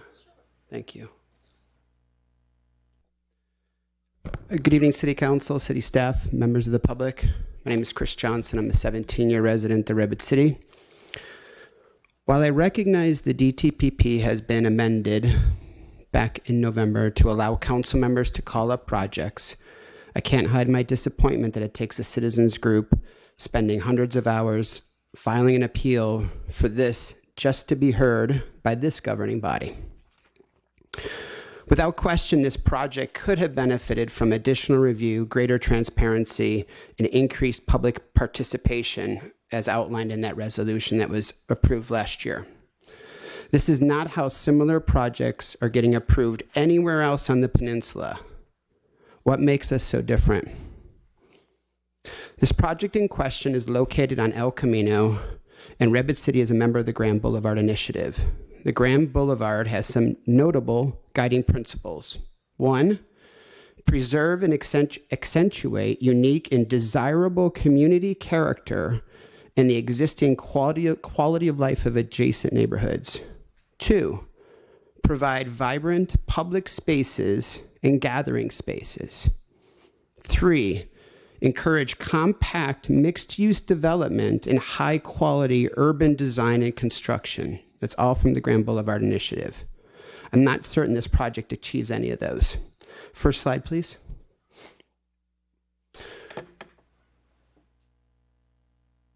Of the 89 projects identified on the Grand Boulevard Initiative's website, 11 of them are 1-story, 12 2.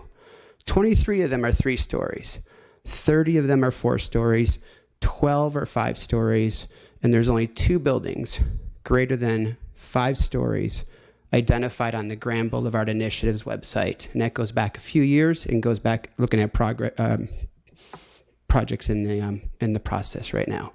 And Redwood City is the proud owner of both of those. One 7-story building called Gray Star 3, which is replacing the Redwood Trading Post, and an 8-story building, which is the project that's before us this evening. So why are we allowing 8-story buildings when nobody else is? We all know the answer to that. It's because we got snookered out by outside consultants and former city staff into believing that developers wouldn't invest in our town unless we let them build 8 to 12-story buildings. Well, guess what? That's just not true, and there are 87 projects built or being developed up and down the peninsula right now that prove that wrong, and we've yet to see another peninsula city do what we're doing right now with building heights. So why is building height important? It's important for many reasons, but primarily 1, it spreads out impacts over an extended area. 2, it doesn't limit you architecturally. And 3, more smaller buildings allows the city to control the rate and pace of development. So like the buyer's remorse that came with Indigo and the box buildings, a project that incredibly nobody to this day wants to take credit for, we have yet another enormous project before that is truly reflective of a developer building to the max in corner to corner. I was struck by how we can't even do proper drainage because the building goes from property line to property line to property line. I didn't know that until tonight. So this isn't just me alone saying this. The Architectural Advisory Committee on July 7th of last year expressed strong concerns about the massing and the tunnel that this could create on El Camino when combined with Gray Star 3, the building next door that's going up right now, and denied the applicant's request for a wider wing depth than what was allowed based on the building disposition type. The answer to that is the applicant swapped out the building disposition type. Not really changed the building, but changed the disposition. 2, this was followed by a staff report that suggested to the applicant ways to address massing concerns and used Radius, nice looking apartment complex over on Veterans, as an example of a way to break up the building. These suggestions were mostly ignored. And then finally, Vice Chair Kevin Bondano at the January 17th Planning Commission meeting said, 1, I'm extremely disappointed in the applicant and the revised proposal. 2, the revisions did not move the needle for him. And 3, the developer isn't listening, and he ended up voting against this project, our Vice Chair, Kevin Bondano. I know there are plenty of folks here this evening that will talk about the 35 affordable housing units. I think we can all agree that affordable housing needs to be our number one priority. But given the current political climate, all large residential projects will now have some inclusionary affordable housing. So let's separate the affordable housing temporarily from the discussion and judge this building solely on its merits. This project is obscenely large, takes up an entire square block, and despite its size, it's actually a net loss on retail. It's a 325,000 square foot building, and it's a net loss on retail. They failed to study one neighborhood intersection west of El Camino. I'm not talking the other side of town. I'm talking walking across the street. They did not study one neighborhood intersection on their traffic study. I question whether the developer truly cares about our community, and that is proven out by the developer's 3 projects that came before it, each of which has no affordable housing, no retail, no community benefits. In fact, affordable housing advocate Diana Reddy begged for just a single unit of affordable housing from these projects, and we got none. That said, it's not the developer's job to care about our greater community. That's our council's job. So if you follow projects up and down the peninsula like I do, you will find projects that look very different than what we're getting before us today. Next slide, please. Here's one from Gray Star that they are building in Mountain View on El Camino, remarkably. And if you'd like to see an excellent larger project in Mountain View, next slide, please. Check out this one called Carmel Village in the San Antonio Shopping Center, just off El Camino. It's also by Gray Star. They've proven that they can do excellent work. So despite members of the business community's best efforts to denigrate my group's efforts and consider this a waste of time, I'm not paid for my efforts. I'm not against development, and I'm not trying to stop development.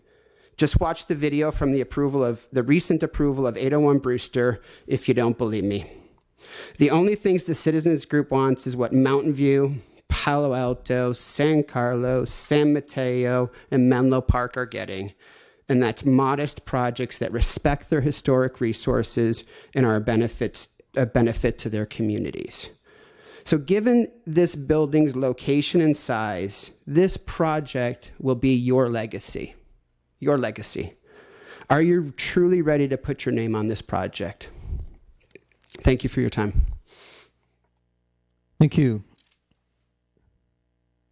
We will now have the applicant up for 10 minutes. I don't know who's going to do that.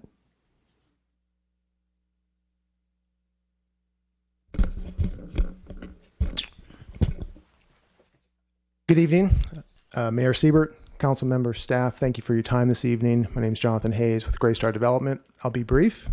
I'd like to point out just a few highlights of our project. As Ms. Chan had mentioned, this project is fully compliant with the downtown precise plan, and our two guideline deviations have been approved by both the Architectural Advisory and Planning Commission. In addition, we believe we're consistent with the guiding principles of the Grand Boulevard Initiative, and this project is located within a priority development area per the city's housing element, and in fact, the site is specifically identified as suitable for development. We're able to provide 35 units on site, as well as contributions to Habitat for Humanity to assist with affordable ownership here in Redwood City, precisely because we have 315 market rate units to subsidize these. As we all know, throughout the news we're reading, it's becoming more and more challenging to provide housing in this city and area. This has been a problem decades in the making, and this is a way to help to ease those pressures. We're proud of this project and how it helps to meet the city's housing needs, and I would encourage you to improve this project this evening. I'll turn it over to Bill Williams with Studio T, our project architect, and he'll walk you through the remainder of our presentation. Thank you. Great, thanks very much, and good evening. What I'll do is I'll just kind of walk us through some of the design of the project and kind of bring to conclusion and perspective from that standpoint. So if we can move ahead, that'd be appreciated. So I think as Ms. Chan had described, we have had quite a process, and we have worked together kind of in the community of Planning Department and Architectural Advisory Committee and Planning Commission through a process where we have evolved the design in very significant ways, from going back to last July on through the fall and the early part of this year with the approval January of 17. Thank you. And this is where we were back in July. And as was shown earlier, we've had quite an evolution of the project design from here and going on. From that process, we were asked by the Architectural Advisory Committee to make a number of improvements to the design by creating more articulation in the project, less symmetry, more variety of the colors and the materials, and a visible entry, a visible main entry. So we divided up the project and broke it down in that sort of fashion with an enrichment of materials and forms and pushing forms back and forth, giving a greater breakdown of the architectural facades, particularly on the main facades of El Camino Real, but also Diller and Franklin. And that resulted in the November presentation, which did bring about many of those improvements to the design of the project. Okay. From that spot in November, we then proceeded on through to January, where we took it from, I'm focusing on this area of El Camino Real just as a good example. On to the next slide, please, where afterwards, after that evolution, further and further increase in the facade articulation is what took place around the project, but notably here on El Camino Real. We have deeper recesses, an inset facade. We reduced that corner that's there on that right-hand side. Much more variation in the cornice treatments. We have decks to the top. We have pop-outs. We have multiple facade and plane changes, pop-outs, and the residential stoops. That was a lot of response to the thoughts of breaking the mass of the building down, but also enlivening the life on El Camino Real, which goes very specifically to the Grand Boulevard Initiative. Next slide, please. That brought us to that design in January. Directly to the thoughts of the Grand Boulevard and El Camino Real, we moved even from the earlier designs in the middle of last year, but November, where we had changed activities somewhat, into where we came at the conclusion with Planning Commission in January, and then the result of that, where we have retail, then we have leasing lobby activity, we have 3 residential stoops, and the retail. So there's quite a breakdown of the scale, and it's a very pedestrian-oriented establishment at the base of the building at this point. And that resulted in the design as we have it today, which really is, I think, a very, very strong fulfillment of the vision for El Camino Real.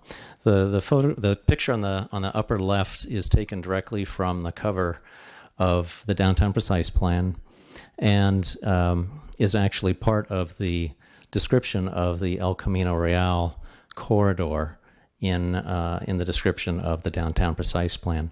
So from the Grand Boulevard, which is directly related to the El Camino Real, some of those key points are to encourage more housing and business opportunity with a greater range of affordability and choices.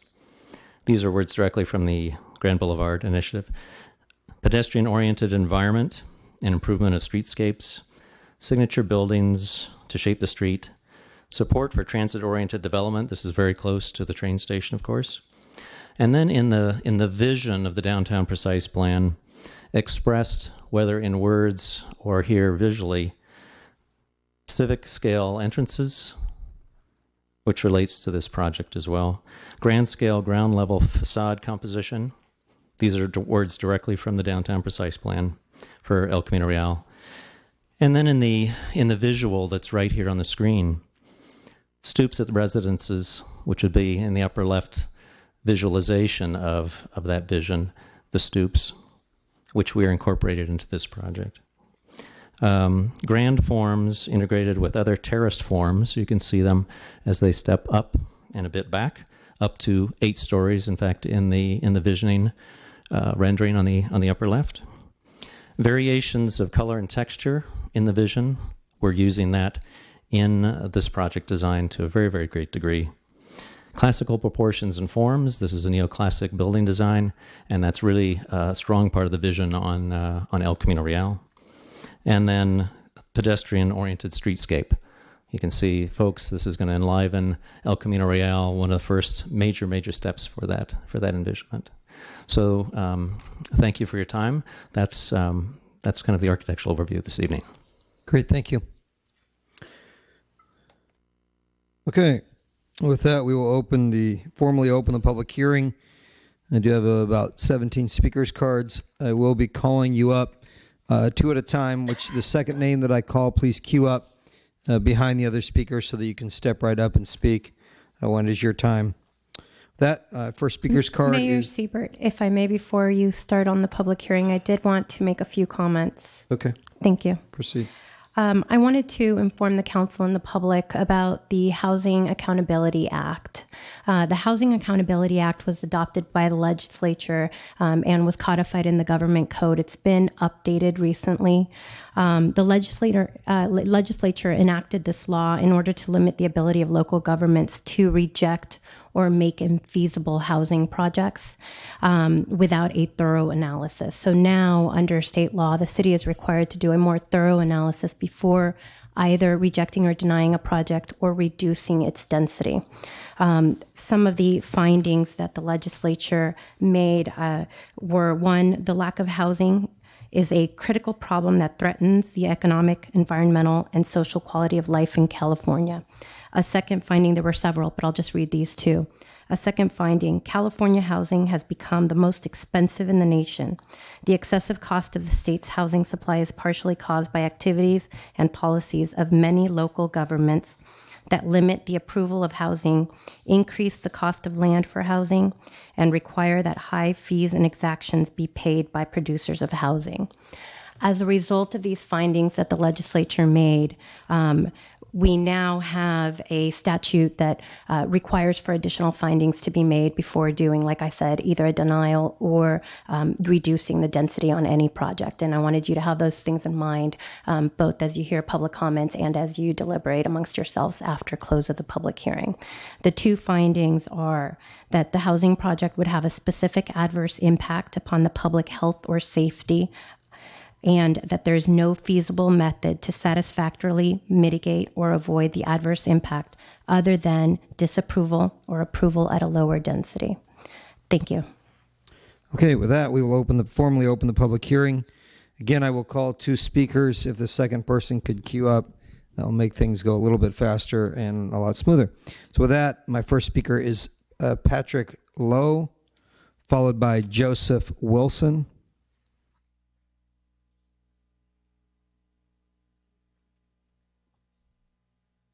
Good evening, Mr. Mayor and council members.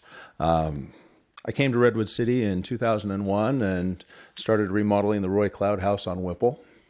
Remodel is probably the wrong word, renovating, which I'm happy to say we sold back to his granddaughter. At that time, the city didn't have enough housing. And today, the city doesn't have enough housing. And we have Facebook, and we have Google, and we have Stanford, and we're adding young people, and we're adding businesses. And all of that is great. But I do think that we need to consider adding as many housing units on those high area transit districts, like El Camino, like near the train station, where this property is at. And to be clear, I'm in support of the property, the project. I think that they've done a good job meeting the architectural committee's requests. They've come back and made numerous revisions. I think it fits. It fits with what we need in that area. I'm a little concerned with the appeal filing of 28 pages, and that feels like a legal machination to take a second shot and to hold up another project. We need the units. We need to activate that area, and we need that sort of density right next to train stations and on El Camino Real, where that sort of density belongs. Thank you. Thanks for hearing me out. Joseph Wilson, followed by Amy Buckmaster. Good evening. My name is Joe Wilson, and I'm representing Greenbelt Alliance tonight. We're a nonprofit organization that does research and advocacy around how the Bay Area plans for growth in sustainable and equitable ways. So I'm specifically here representing our development endorsement team. Since the 1980s, Greenbelt Alliance has provided independent evaluations and endorsements of infill development proposals to ensure that the right development happens in the right places and doesn't happen in places where it doesn't belong. And we evaluate all our individual developments based on a set of criteria, including community and economic benefits, transportation access, affordability, and efficient use of the land. So after careful review, we're proud to endorse this specific project. It's a great example of smart infill development. This project creates homes for people across the income spectrum. It supports the local economy, relieves development pressure on the region's environmental open spaces, and offers a host of other environmental and quality of life benefits. It's a great contribution to Redwood City's thriving walkable downtown area.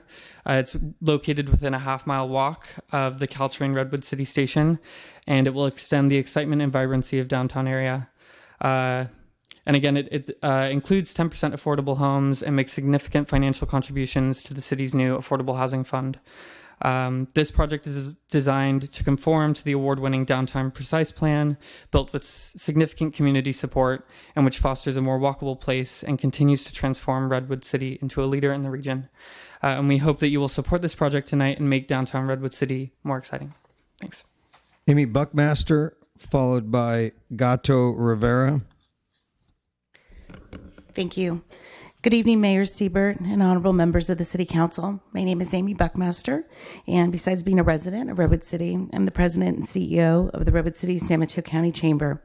I'm here tonight, first and foremost, especially after some of the public comments I heard from a young gentleman.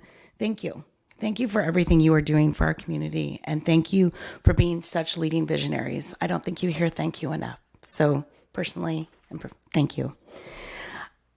As some of you know, I'm very passionate about housing, and it's really the need for housing of all income levels. I really want to thank you for passing the Home for All initiative on January 9th at the City Council. I've been a member of the Home for All Task Force since September of 2015. I currently serve on the Home for All Legislation and Policy work group alongside Councilmember Janet Borgens. We meet about twice a month. Last month, the Chamber became the first business organization to support the Homes for All initiative. Why am I bringing this up? Because we are in a community right now that is we are in a huge housing crisis. I hear almost daily from my chamber members across the board, large and small, that we need more housing.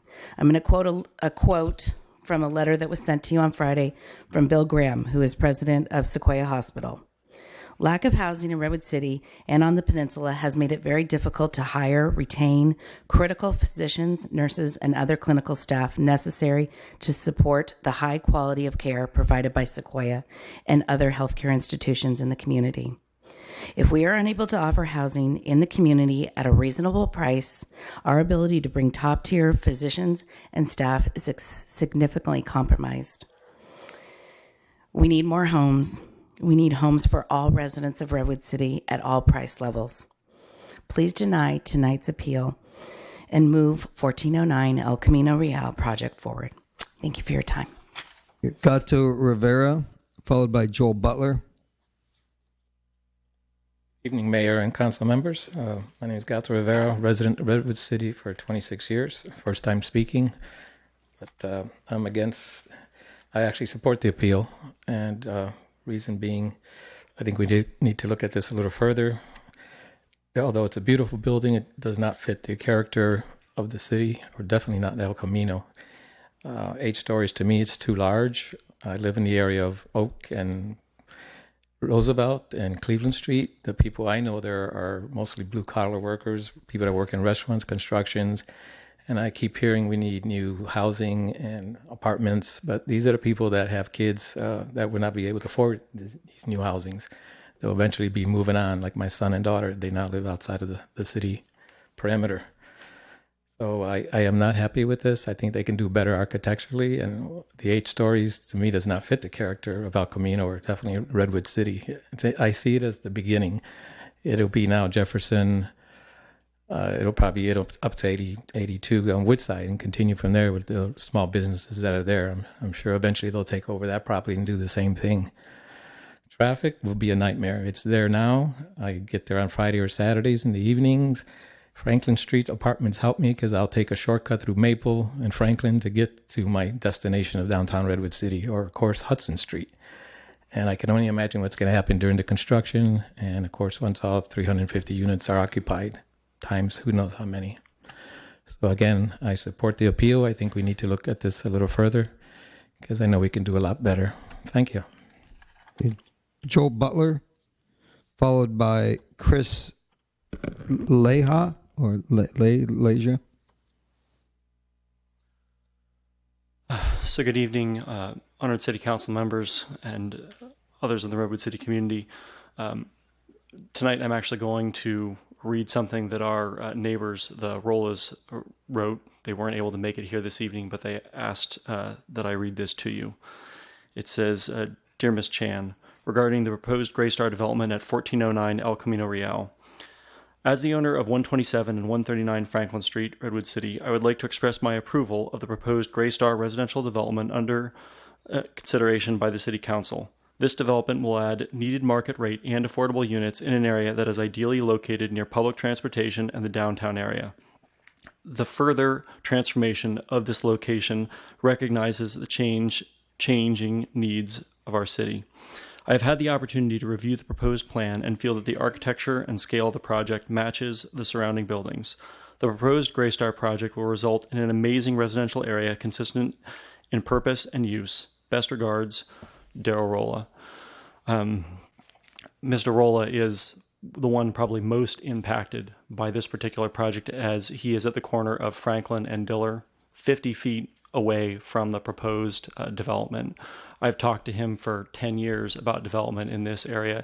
He has a picture actually on his wall of the Franklin Street apartments and the development that was supposed to happen in this particular area all those years ago and then stalled out. He has been waiting for this to occur and is amazed, at what has gone on and is looking forward to this. So he, like ourselves, want to see this change come to Franklin Street. So we ask that you please deny this appeal and move this project forward.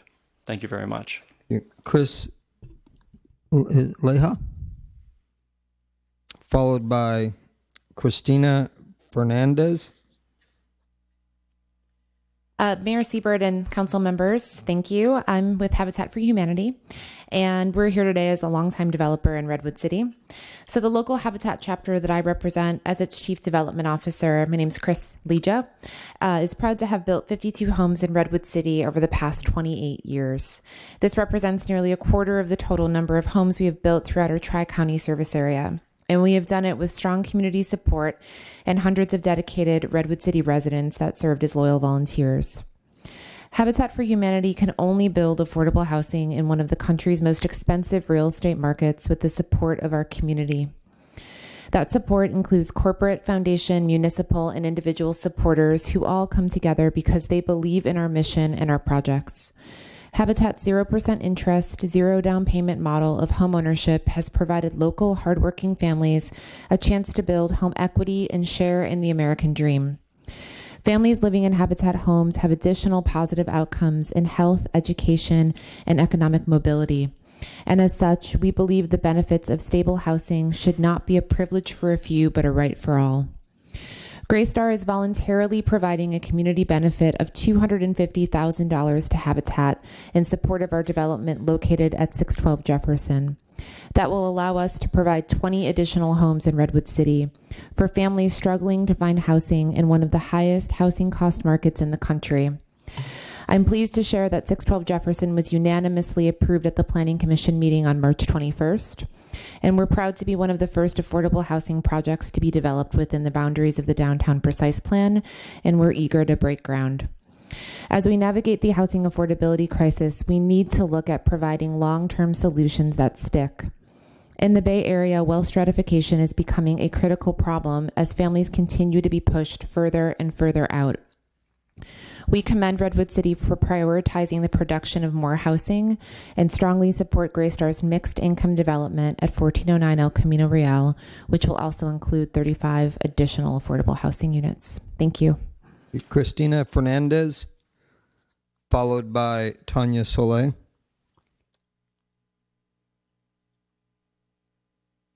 Good evening. My name is Cristina Fernandez, and I am a public policy associate with the San Mateo County Economic Development Association, or SAMCEDA. On behalf of the SAMCEDA Board of Directors, I'm here to express our support for the Greystar Development Project at 1409 El Camino Real. The SAMCEDA represents a contingent of leading Bay Area businesses, institutions, organizations, and entrepreneurs. We are recognized for our experienced, impact-driven approach as a business advocacy organization.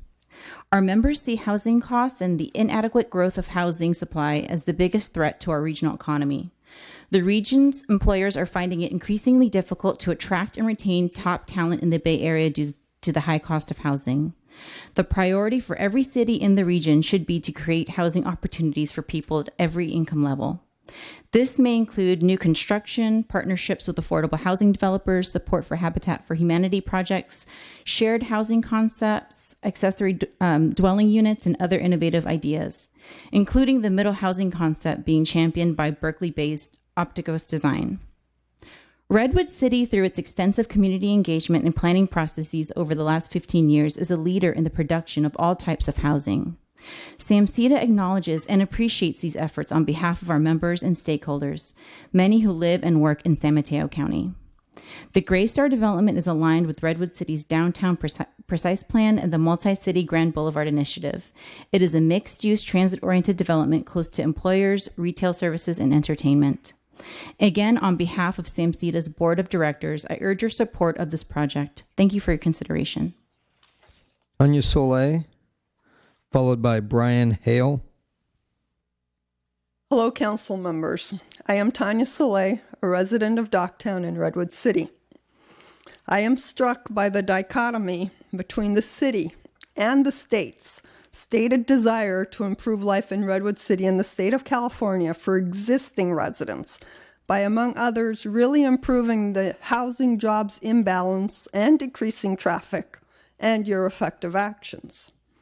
Maybe you are unaware of some lesser-known economic principles.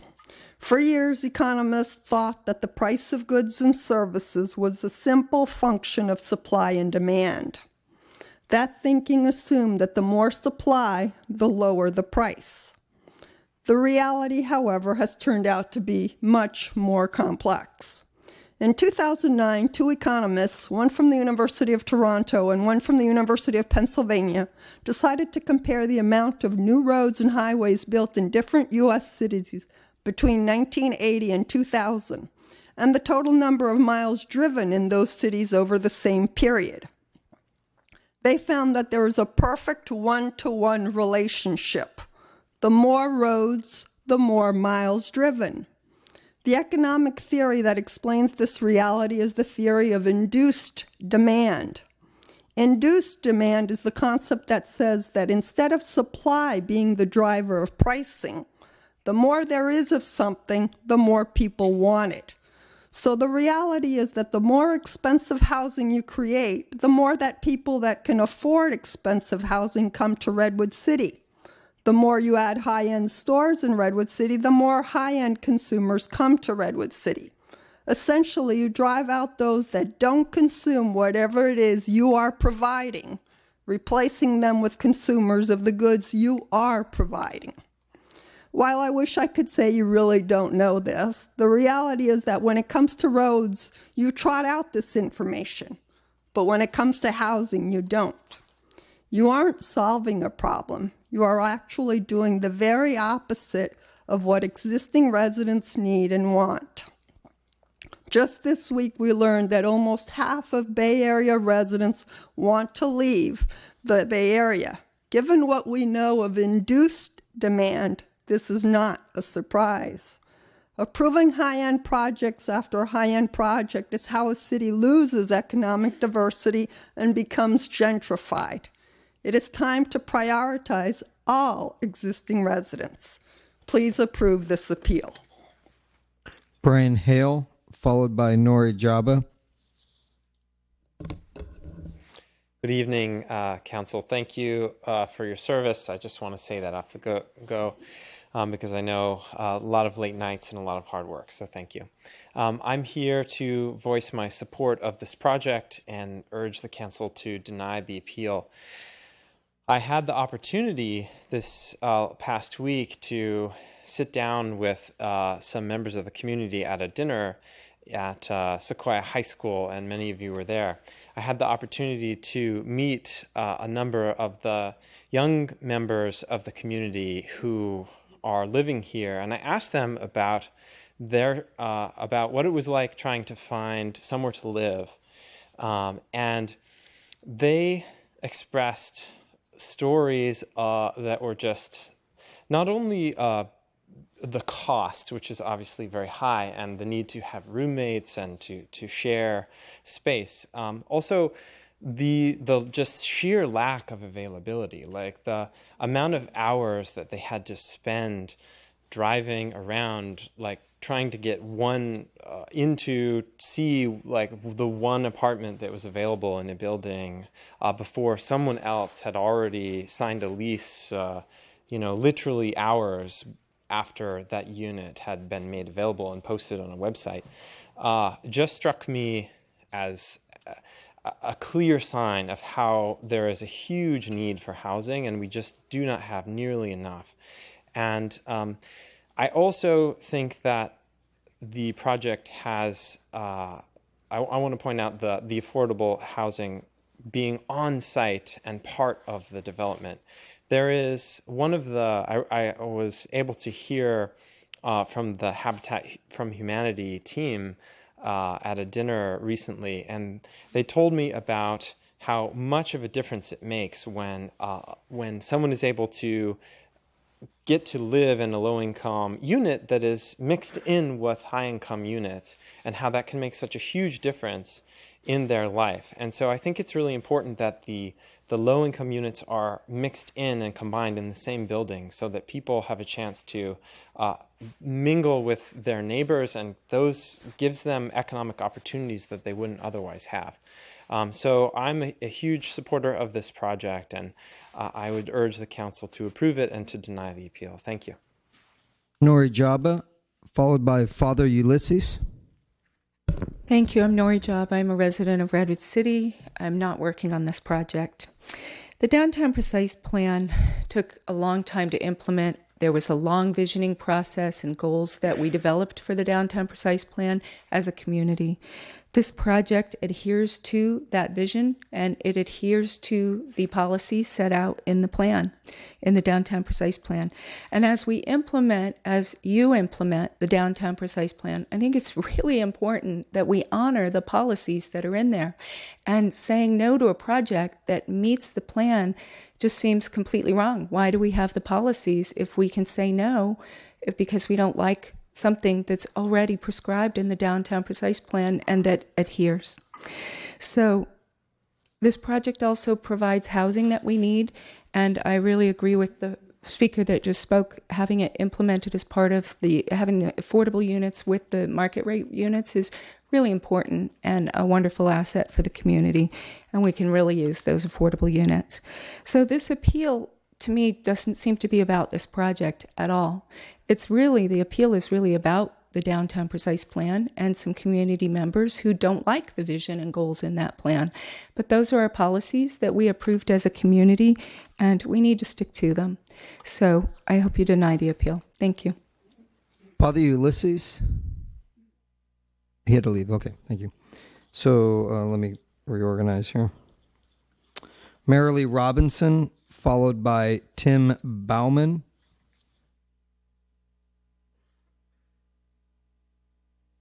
Okay, hold on. So now, hold on real quick. Mr. Bauman, is that right? You may speak. Followed by Patricia Mahoney. Hi, I'm Tim Bauman. I'm a renter here in Redwood City, and first want to thank you for your time listening to everybody and considering this project.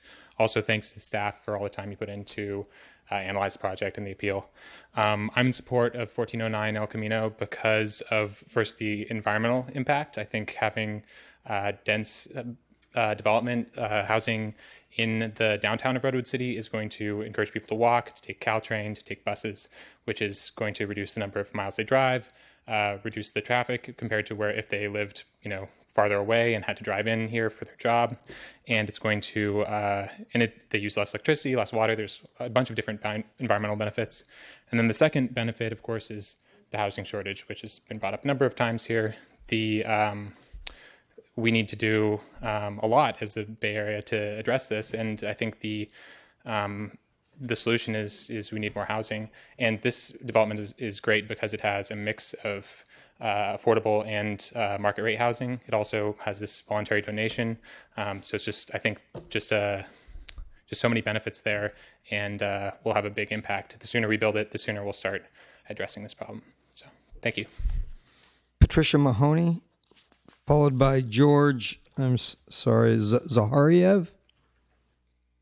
Good evening, Mayor Siebert, Vice Mayor Bain, and every council member.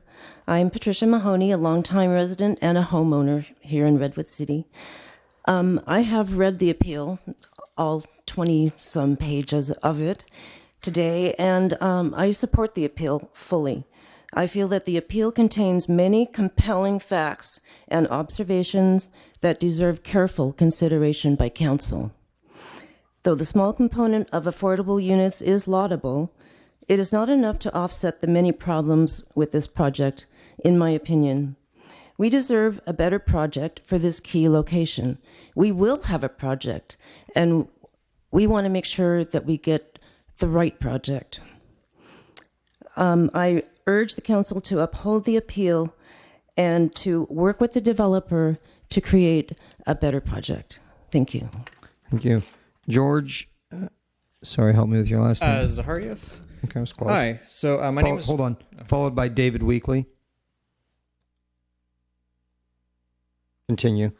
Hi. My name is George Zahariev. I live on 299 Franklin Street, which is directly across from the proposed development. And as someone who lives so close to proposed development, I'm going to be highly impacted by its construction. I care about a lot about the design of the building.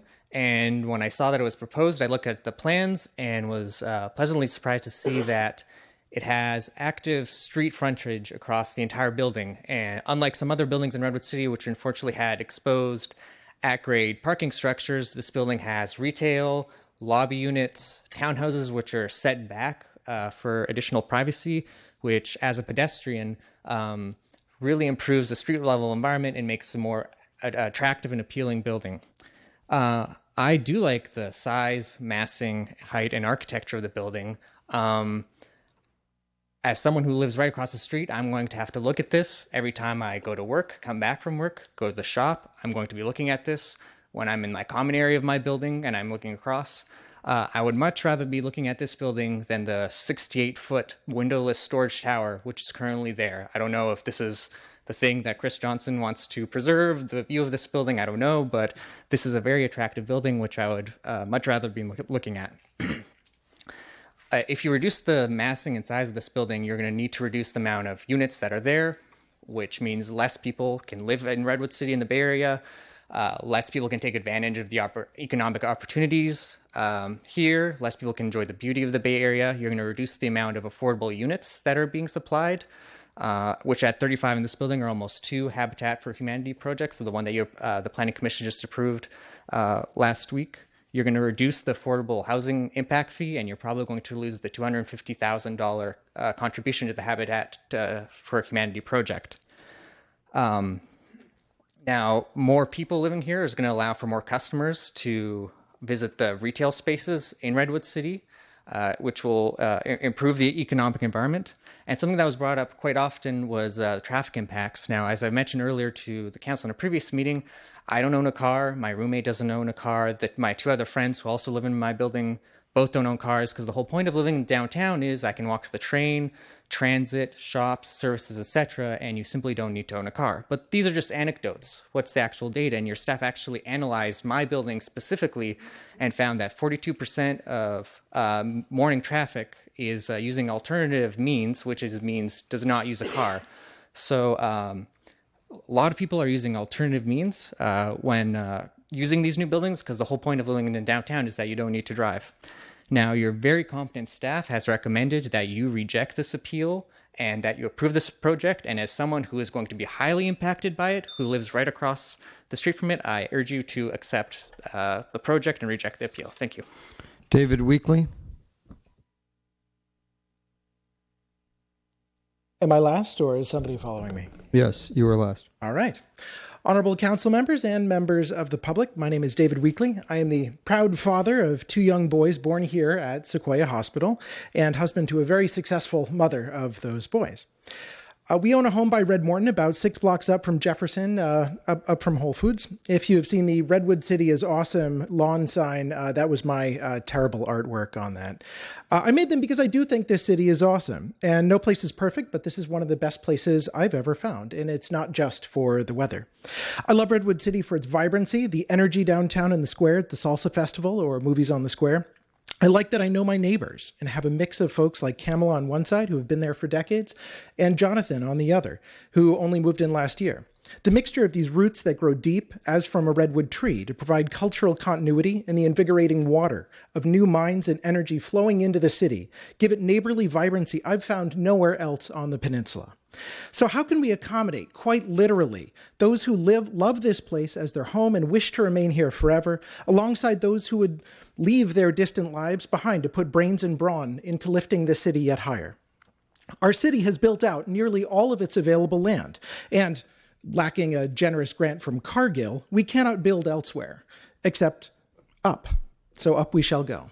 Traffic is an issue. We will need to think about how to improve transport here. And I don't love a commute that should take 20 minutes taking an hour.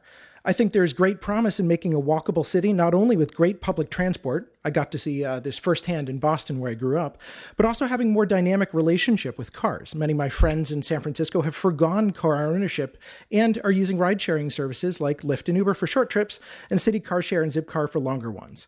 Looking on only a few years out, autonomous technology is likely to transform much of how we think about parking, as cars, whether wholly owned by ride-sharing companies or by individuals, can park themselves away from riders wherever it is cheapest and most convenient to do so.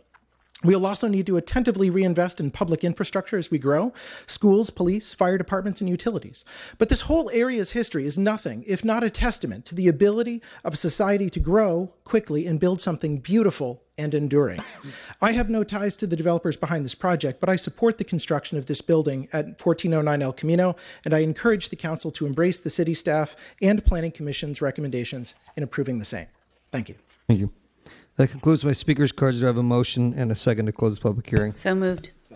A motion is second to close the public hearing. All those in favor say aye. Aye. Okay. Go to council. We can include questions and comments.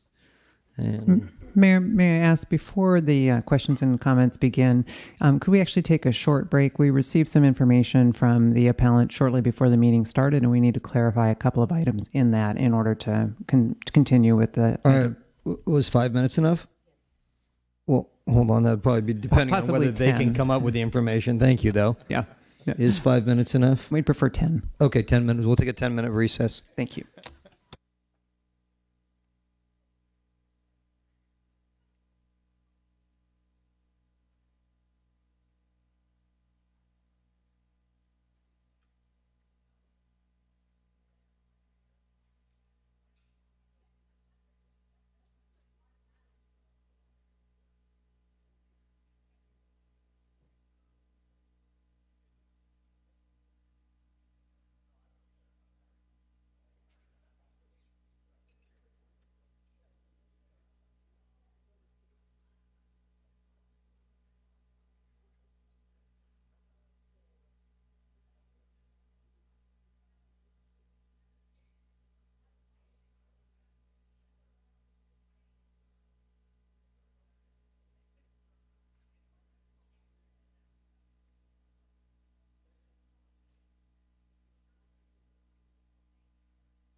Where's our chocolate?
Are you done with this one?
Okay, we're going to reconvene.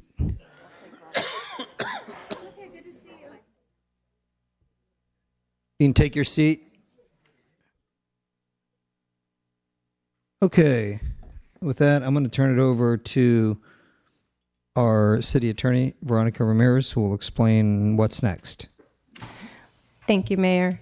So as City Manager Diaz mentioned, we did have a submittal received today right before 7 p.m. And so staff has reviewed it, as has the traffic consultant, and wanted to take this opportunity to respond to that as well as the council deliberates. And so, okay, I see. Mr. Ackman? Thank you. So we did review the documents quickly and reviewed all the points that were submitted. This was the documents that were submitted right before 7 o'clock. And we reviewed that both from a traffic standpoint. There were other points made about parks and affordable housing. And we did not find any information that would change our recommendation or any information that would create new impacts under our environmental impact report. Okay, so we can move forward. So we were at, okay, thank you. So we were at council questions and comments on the item. So Councilwoman Aguirre, if you'd like to start. Yes, I will. Thank you. I want to start by saying that, first of all, we're not here to approve the project. We're here to look at an appeal because a lot of folks have been talking about if we approve this project.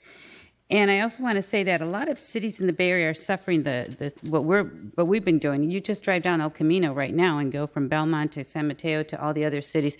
And it's not just Redwood City or its surrounding cities. It's the whole 9 Bay Area cities that are with their growth that are just booming. And the traffic isn't just because of the new buildings. And it'd be interesting to see what other factors have impacted the traffic. Just the fact that we have a 3% unemployment is probably a big one of why we have a lot of traffic. And I just want to call out something that was done at one of the last meetings, and to say that I really want to support our staff, our previous staff and our staff right now, and not put the blame on them for allowing these buildings to go up. I think that's a very unfair statement. And I will repeat what I said at the last meeting, where the only people responsible for all the buildings, for approving them, are everyone that's sitting on this dais except Councilmember Mazur, and all of the other planning commissioners and all the other council members that have now either termed out or no longer here, or that have even passed away, including Ira Ruskin. They were all responsible for what you see. And we all worked very hard with the community. And I have a hard time comparing our city to other cities. We're the only city that is a county seat with the ones that were compared. We already have existing buildings at that height. And what was approved was basically because we have existing buildings. I remember being part of some of those conversations, because a lot of that happened before I came, was going from the highest point of downtown Redwood City going down.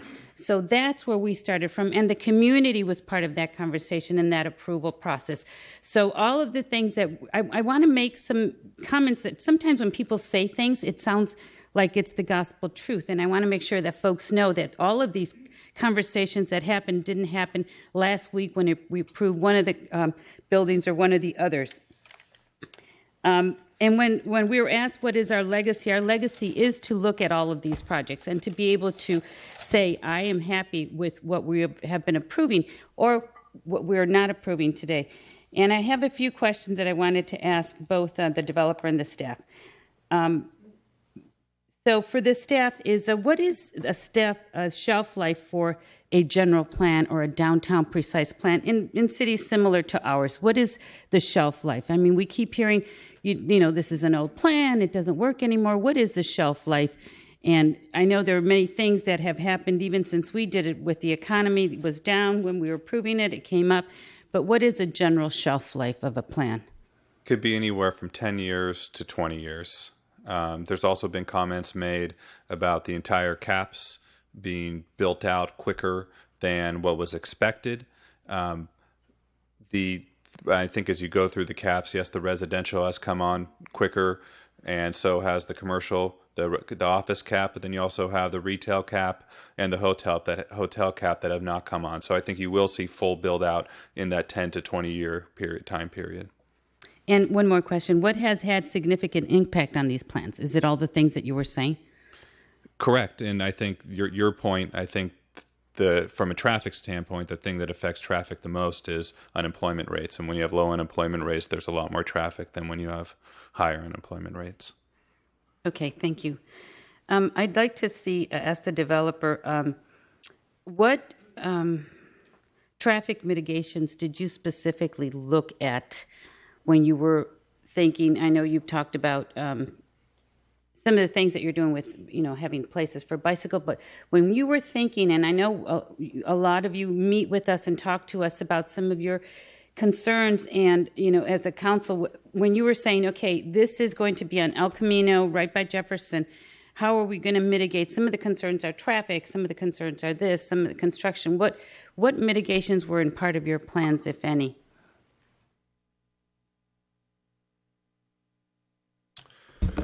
So when we look at these projects, there's obviously the traffic analysis and any supplemental analyses that go into the overall project that are represented in the initial study.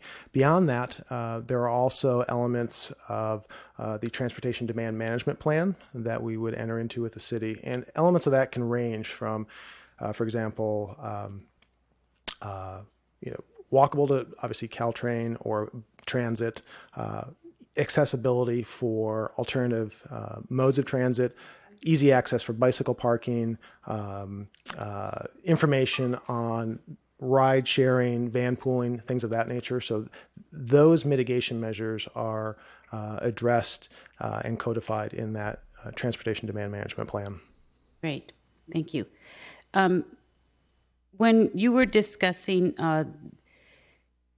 or putting together this plan for the 35 units of affordable housing, knowing that this is the fourth project development from Greystar, was there any talk about 15%, about increasing the affordable housing part of it?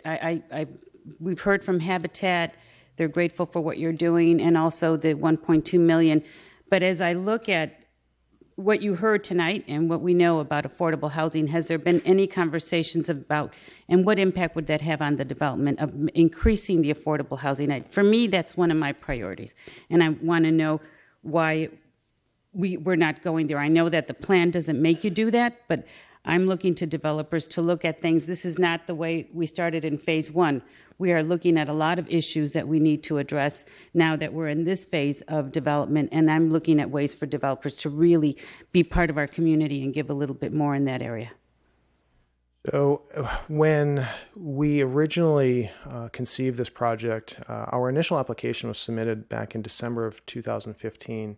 And at that point in time, the landscape was quite a bit different than it is now. And when we initially put together our budget for this, we had assumed paying the affordable housing fee per the recently enacted ordinance.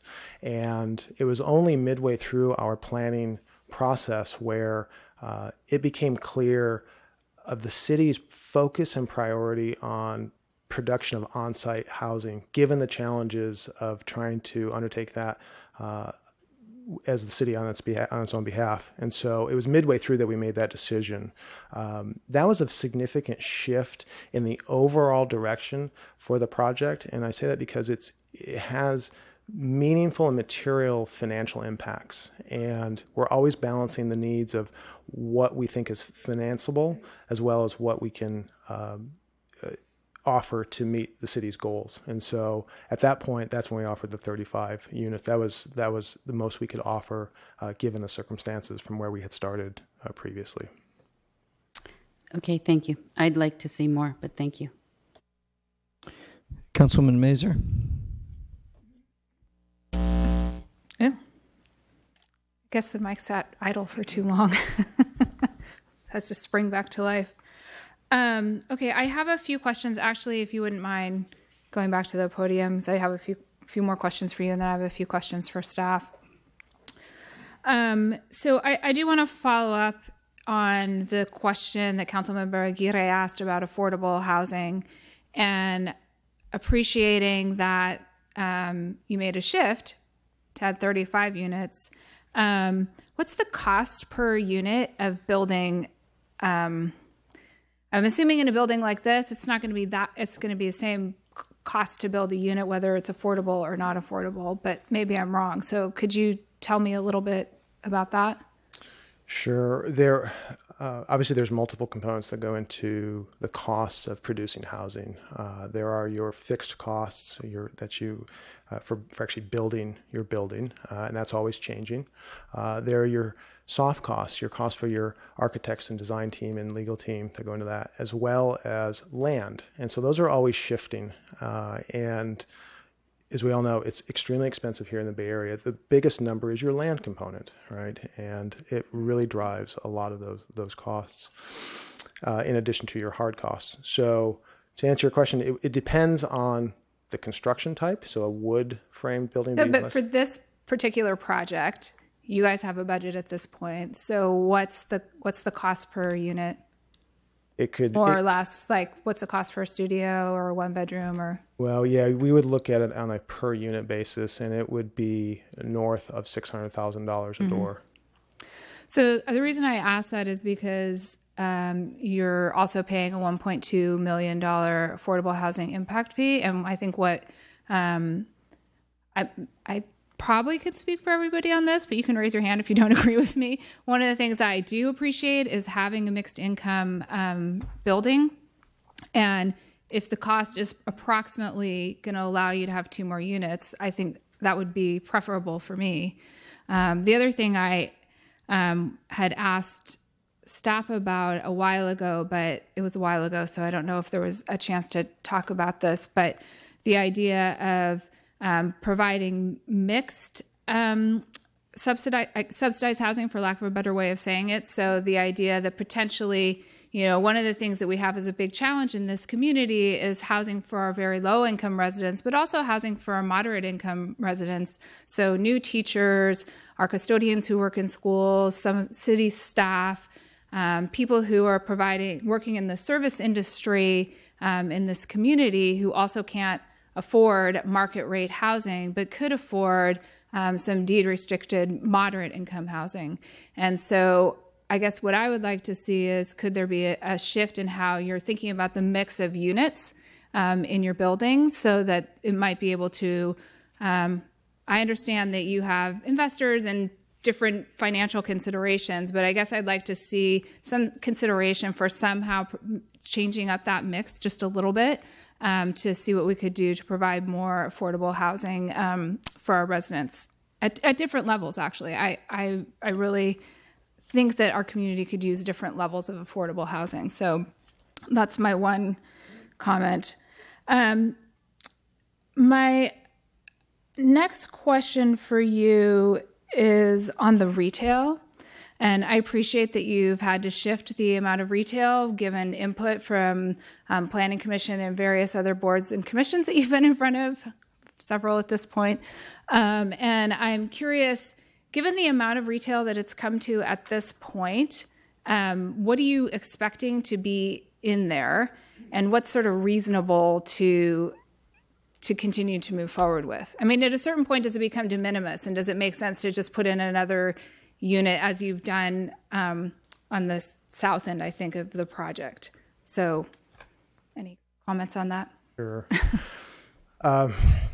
It's a great question, because it's something we look at as well. Our interests are aligned with the city in terms of, you want your frontage to be activated right throughout the day and into the evening. And so you can achieve that through programming. And here we have the bookends of retail at both corners. To more specifically answer your question, it would be preferable to have a neighborhood serving retail function there. So now, what does that look like? I don't yet know, but perhaps it's a cafe with hours throughout the day and into the evening. Perhaps there is a convenience type of store that can serve the number of units around this area. Things like that I could envision for this area. The spaces, while they're small, they're not to the point where they're infeasible. I mean, it's a viable retail space for the right tenant. And that smaller footprint provides a relatively affordable rent to have those small businesses thrive there. So we think it would work out okay. Okie dokie. My next question is about parks. And I know you have a park fee. I think I saw it's about $3 million, more or less, Correct. right? Just pretty close to approximately $3 million. $3 million. And if I think about that space, that street, Diller is the street, yeah? Correct. That runs between El Camino and Franklin. So one of the things our planner mentioned is that the street is too wide given the downtown precise plans guidelines for streets. And you have addressed that by providing additional parking.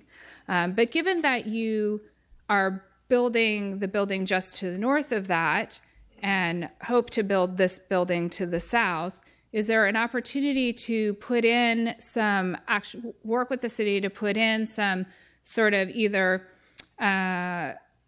actual park space? I don't know what the traffic flow issues would be, so I would look to our city planners to answer that question. Is it possible to have a part of that street not either so without a diagram, which I'm not good at drawing anyway, so it wouldn't probably do any of you any good, but if you have Diller and say this is El Camino and this is Franklin, either to have part of Diller just closed off altogether, or to have, instead of those parking spaces, to have some sort of it wouldn't be like a park like maybe you would think about Stolsaft or something like that, but some space where you could have some additional greenery. I know you have trees that you're planting, but some additional greenery, some benches potentially.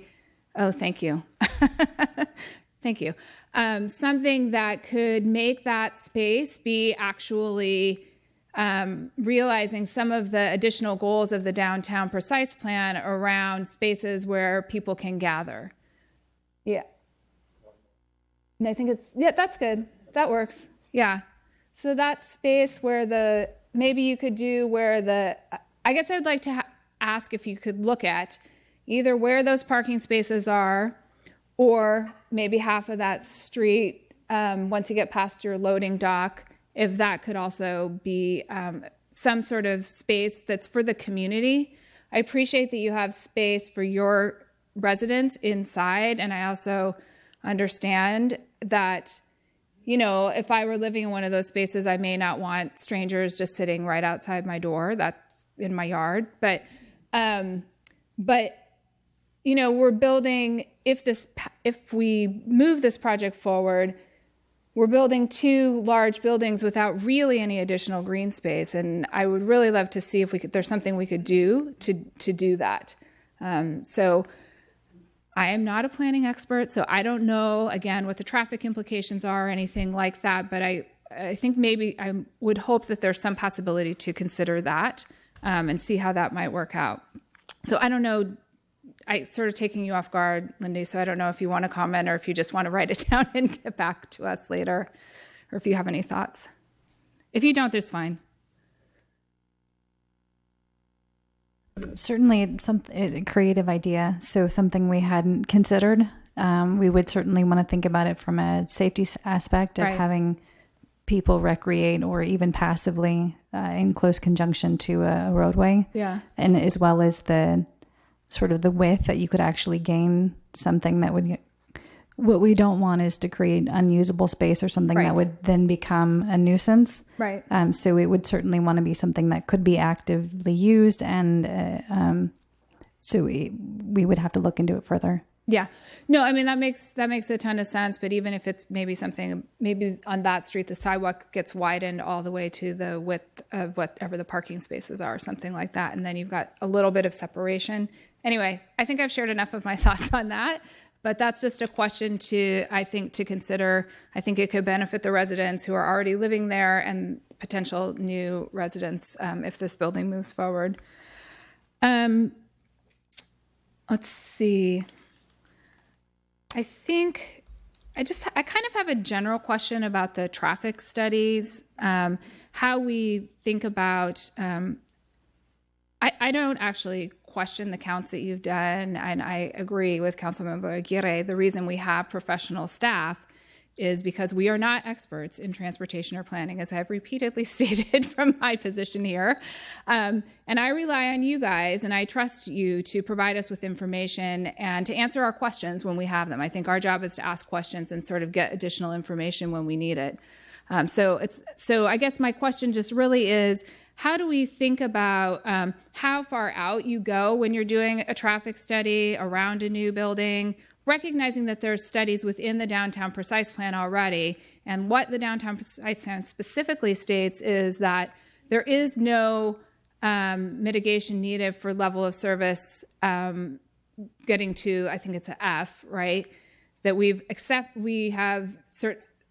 have stipulated that it's the traffic within the downtown precise plan is going to be a very poor level of service, and that was part of the plan and the overriding considerations that the council made when they adopted it. Is that correct? First of all, is that my understanding? And then second, how do we decide how far out we go? I'm going to defer this to Jessica Manzi, or transportation manager. Sounds fantastic. Because I know one of the questions has been, well, we didn't check James Avenue or we didn't check Whipple Avenue. And so I'm curious about that, how that goes. So for the overall downtown precise plan, all of the analysis is based on sort of our regional travel demand model and the citywide model that was developed, and looking at sort of existing travel patterns at that time and understanding how people are moving on our city streets when they're coming from destinations from outside the city going into the city. For a specific project like this, we're looking at where exactly it is, how many trips it's generating, and what are those intersections nearby that are most likely to be impacted by the project. So the locations where we're most likely to see an impact are those that are physically closest to the site, because those are the intersections that are going to get the highest number of trips attributed to them. And then we also look at where sort of the intersections that we previously studied and sort of where they are in terms of their performance.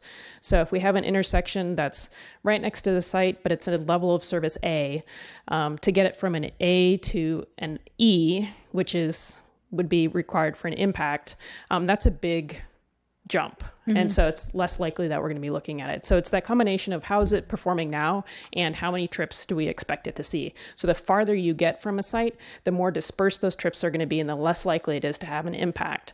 And so in some ways we make these conservative assumptions that we assume more traffic might go on a street than it really might carry. So maybe we assume like 25% is going to go on El Camino when maybe it's 15, but by making that more conservative assumption, we're more likely to see an impact than we would otherwise. Yeah. Thank you. That makes sense. Could you stay for just one more question, Jessica, if you don't mind? Yeah. So one of the other issues that's been raised is the issue of the left turn lanes on El Camino. I think in particular as you're headed north, they're very short, and certainly probably most of us have been stuck at some point behind some cars that couldn't get all the way into the left turn lane. And I know that for this project, the finding was that it wouldn't have a significant impact on those left turn intersections. But I guess I just wonder, in maybe beyond this project, what we could look at, and maybe this is part of what the El Camino Task Force is looking at. How do we address some of those issues, particularly as we continue to see some additional traffic coming on El Camino? If it goes through, there's going to be construction. It is going to constrict the lanes. I know that's temporary, but in the long run, I think those are pretty dangerous, because if you're not paying attention, you may end up just sort of right on a car that's sticking out of the left turn lane.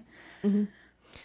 So in general, the sort of two generic, well, there's sort of three generic approaches. One is to lengthen the length of the turn pockets, so redoing the medians to allow lengthening of those turn pockets. Another option is to change the signal timing so that there's more time given to those left turns, but that's always done at you're taking that time away from somebody else. Right. So you're likely to be creating longer lines for some other turning movement. And then third is just simply eliminating some of the turns. Mm-hmm. So those are sort of the three things that we can be looking at going forward and looking at the El Camino plan. But I also did want to mention that the traffic consultants that did the analysis for the project have some additional data or additional information to provide in response to additional questions that were raised right before the meeting. Oh, okay.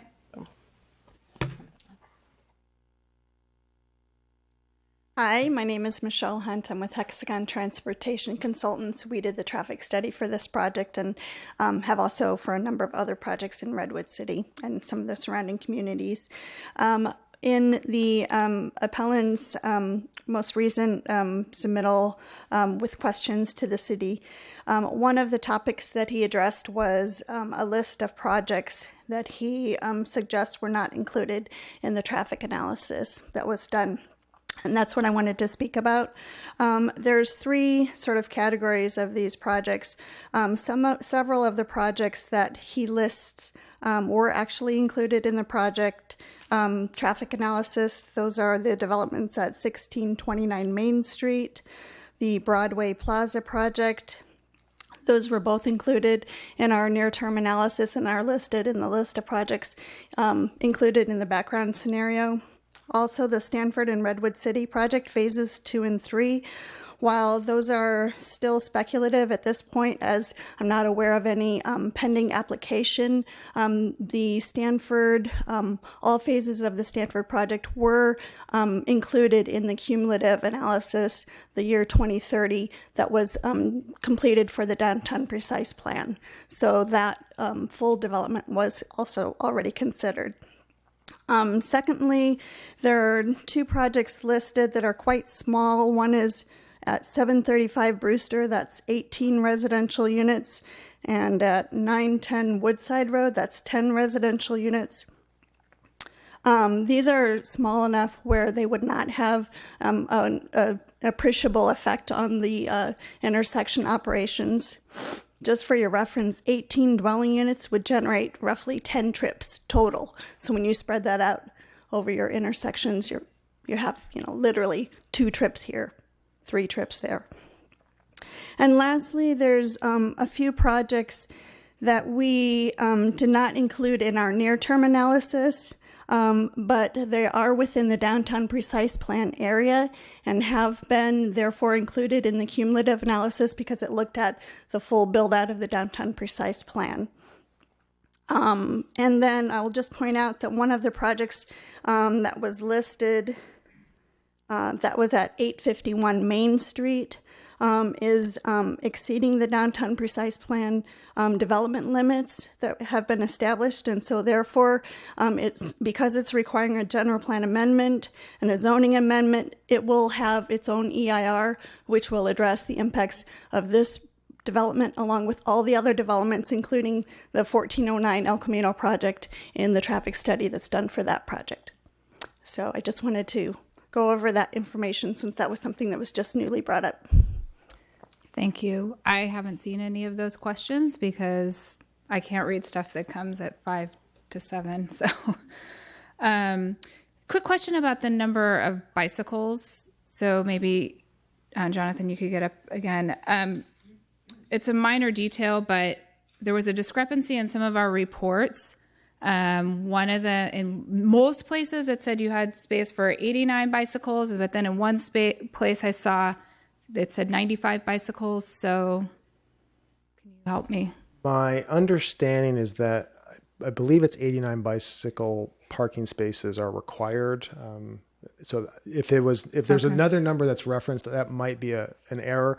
However, we're also looking at ways to increase bicycle parking. So that can be accomplished through different bicycle stacking mechanisms. So we believe we can improve upon that. Additionally, what we do, given the high demand for bicycle usage we're seeing, is that in addition to our main bicycle room, where there are the walls in front of parking stalls, we add additional bike hanging elements there, and then So like you could hang it behind where you park your car or front something? of your car, exactly right there. And then finally, the third area where we look is oftentimes as we advance through the drawing phase, there become areas of the garage that would be ideal for parking like that, and we infill with that as well. But at this point, we haven't identified those. Okay. Well, given the number of units that were proposed, I hope that you will be looking at ways to increase the bike storage, since we've repeatedly talked about projects like this, encouraging pedestrian and bicycle use as opposed to car use. And so I think if it's to go forward, it needs to have some additional bike storage for the residents so that they can do that. And it does say in the staff memo someplace 95, so maybe it was just a typo. I'm not sure. Okay. I think I have asked all my questions. I've also said what I would like to see different or be maybe a little bit adjusted. But so with that, I'm just going to make a couple of comments. So thank you for answering questions. I want to thank staff not only for the work that you've done on this, but for your memo. And the reason I want to thank you for your memo is, as you all know, I wasn't here when the general plan was passed, and I wasn't sitting here when the downtown precise plan was passed. So it was very helpful for me to have a memo that addressed the issues specifically with elements of both the general plan and the downtown precise plan. Because although I have perused them, I'm just going to admit I have not fully studied every element of each of those plans. I don't have them all in my head. But to see some of the goals laid out against a proposed project was very helpful for me to understand what was the real intent of the general plan and what was the real intent of the downtown precise plan. So there were a couple of things that stood out for me that helped me think about where this project sat in relation to that. Sprinkled throughout the general plan is the idea that the downtown is the premier urban location on the peninsula, which is very different from how I think many of us think about Redwood City, and is certainly different from how I thought about Redwood City when I moved here in 2004. I didn't think I was moving to an urban space. I thought I was moving to another suburb. I was living in Mountain View, and I moved to Redwood City, and I just sort of wanted to move here for the schools, and so I did, but I didn't think about it being an urban location, and I didn't know that conversation was going to be coming up. I saw that sort of time and time again throughout the general plan consistency and throughout the downtown precise plan, that this very specific goal of developing the downtown precise plan as a specific plan within the general plan was to create an urban area. And when you, as a city, create a plan like that, in a city like Redwood City, it is a significant change in how we see ourselves as a community and how we see ourselves moving forward. As a result, that change is complicated. Some people are happy about it. We've heard from people who are happy about it. Some people are really not happy about it for a variety of reasons. But it is the plan that we've created with a very specific goal of creating an area that is urban. And I've heard a lot of concern from people saying, the city's becoming too urban, it's becoming too this, but that's the goal we set forth when we put this plan out. We've made some modifications to the plan, which I'm happy about. One of the things that I had said before I sat here was that I did think it was time to look at the plan and make some adjustments. And as a result, over the last, however long I've been here, year and a half, we have made some adjustments to the plan. When we were first asked to look at office caps, we said no. We weren't ready to look at anything related to office caps because we needed a transportation plan underway, and we needed to have a better sense of what the impacts were going to be of the things that were being built. When that request came back to us for a very specific area of the downtown Main Street, which has been, as we all discussed when we talked about it, has been primarily forgotten within this plan, we didn't raise the caps generally. We raised the caps very specifically and we didn't actually even raise the caps. So let me just take a step back. My apologies. We didn't raise the caps.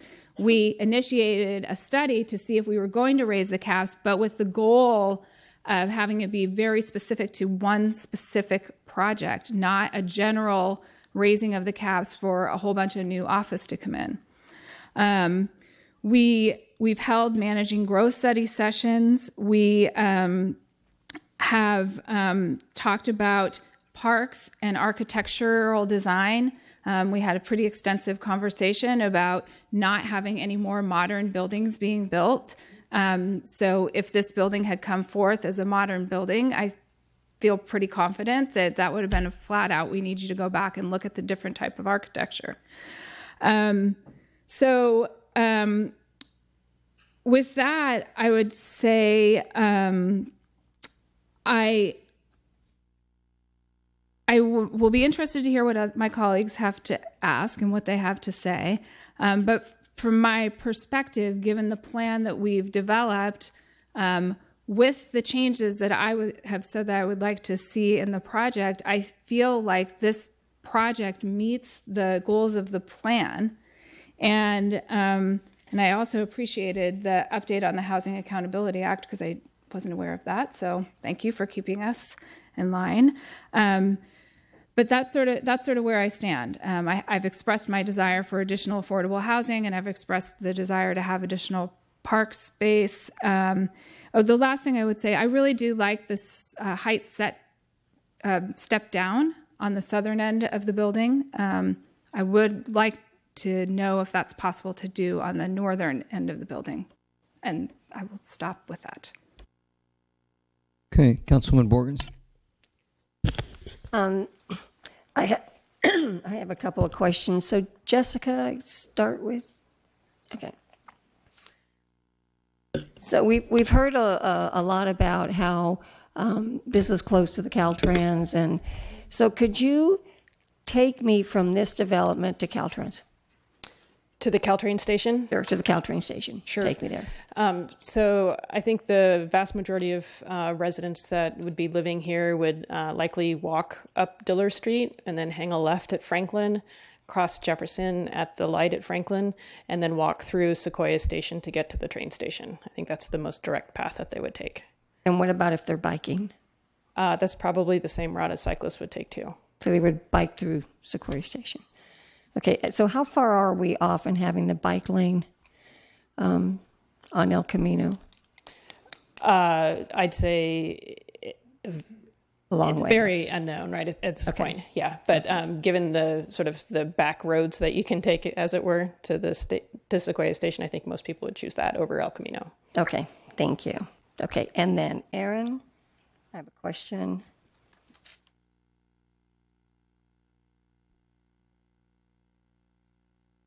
So on November 1st, 2016, the Planning Commission saw this project, and I have the staff report in front of me. And they had the opportunity at the time to change. The Architect Review Committee had a lot of concerns with the massing of this development. So there were some suggestions made on how they could break that up. Because one of the things I envisioned on El Camino was kind of more open space, less one solid mass of building. And so in this report, there were some suggestions of current developments we have, and one of those is probably one of my favorites in Redwood City, and that's Radius. And it was a suggestion. There actually were 3 suggestions, a Marston, Radius, and then the Wilson Street project, which is a Gray Star project. Am I correct? Okay. And they didn't choose to do that, but they did choose to change their they had a rear yard setback and they changed it to, or vice versa. It was courtyard to rear yard. It was courtyard and they went to rear yard.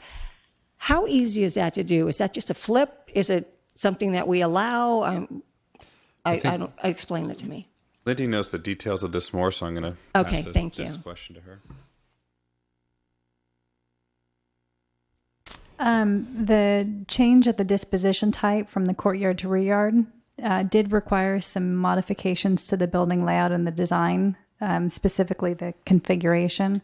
So I don't have the before and after, but I can just point to you briefly. So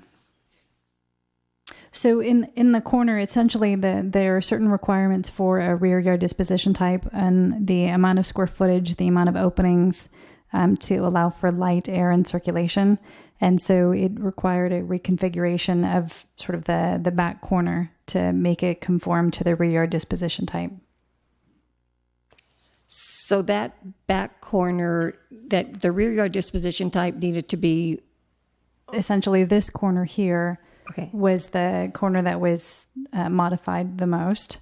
And I think there may have been small adjustments, but essentially they had to ensure that all of these dimensions from the interior standpoint met a certain minimum, which I believe is 35 feet. Okay.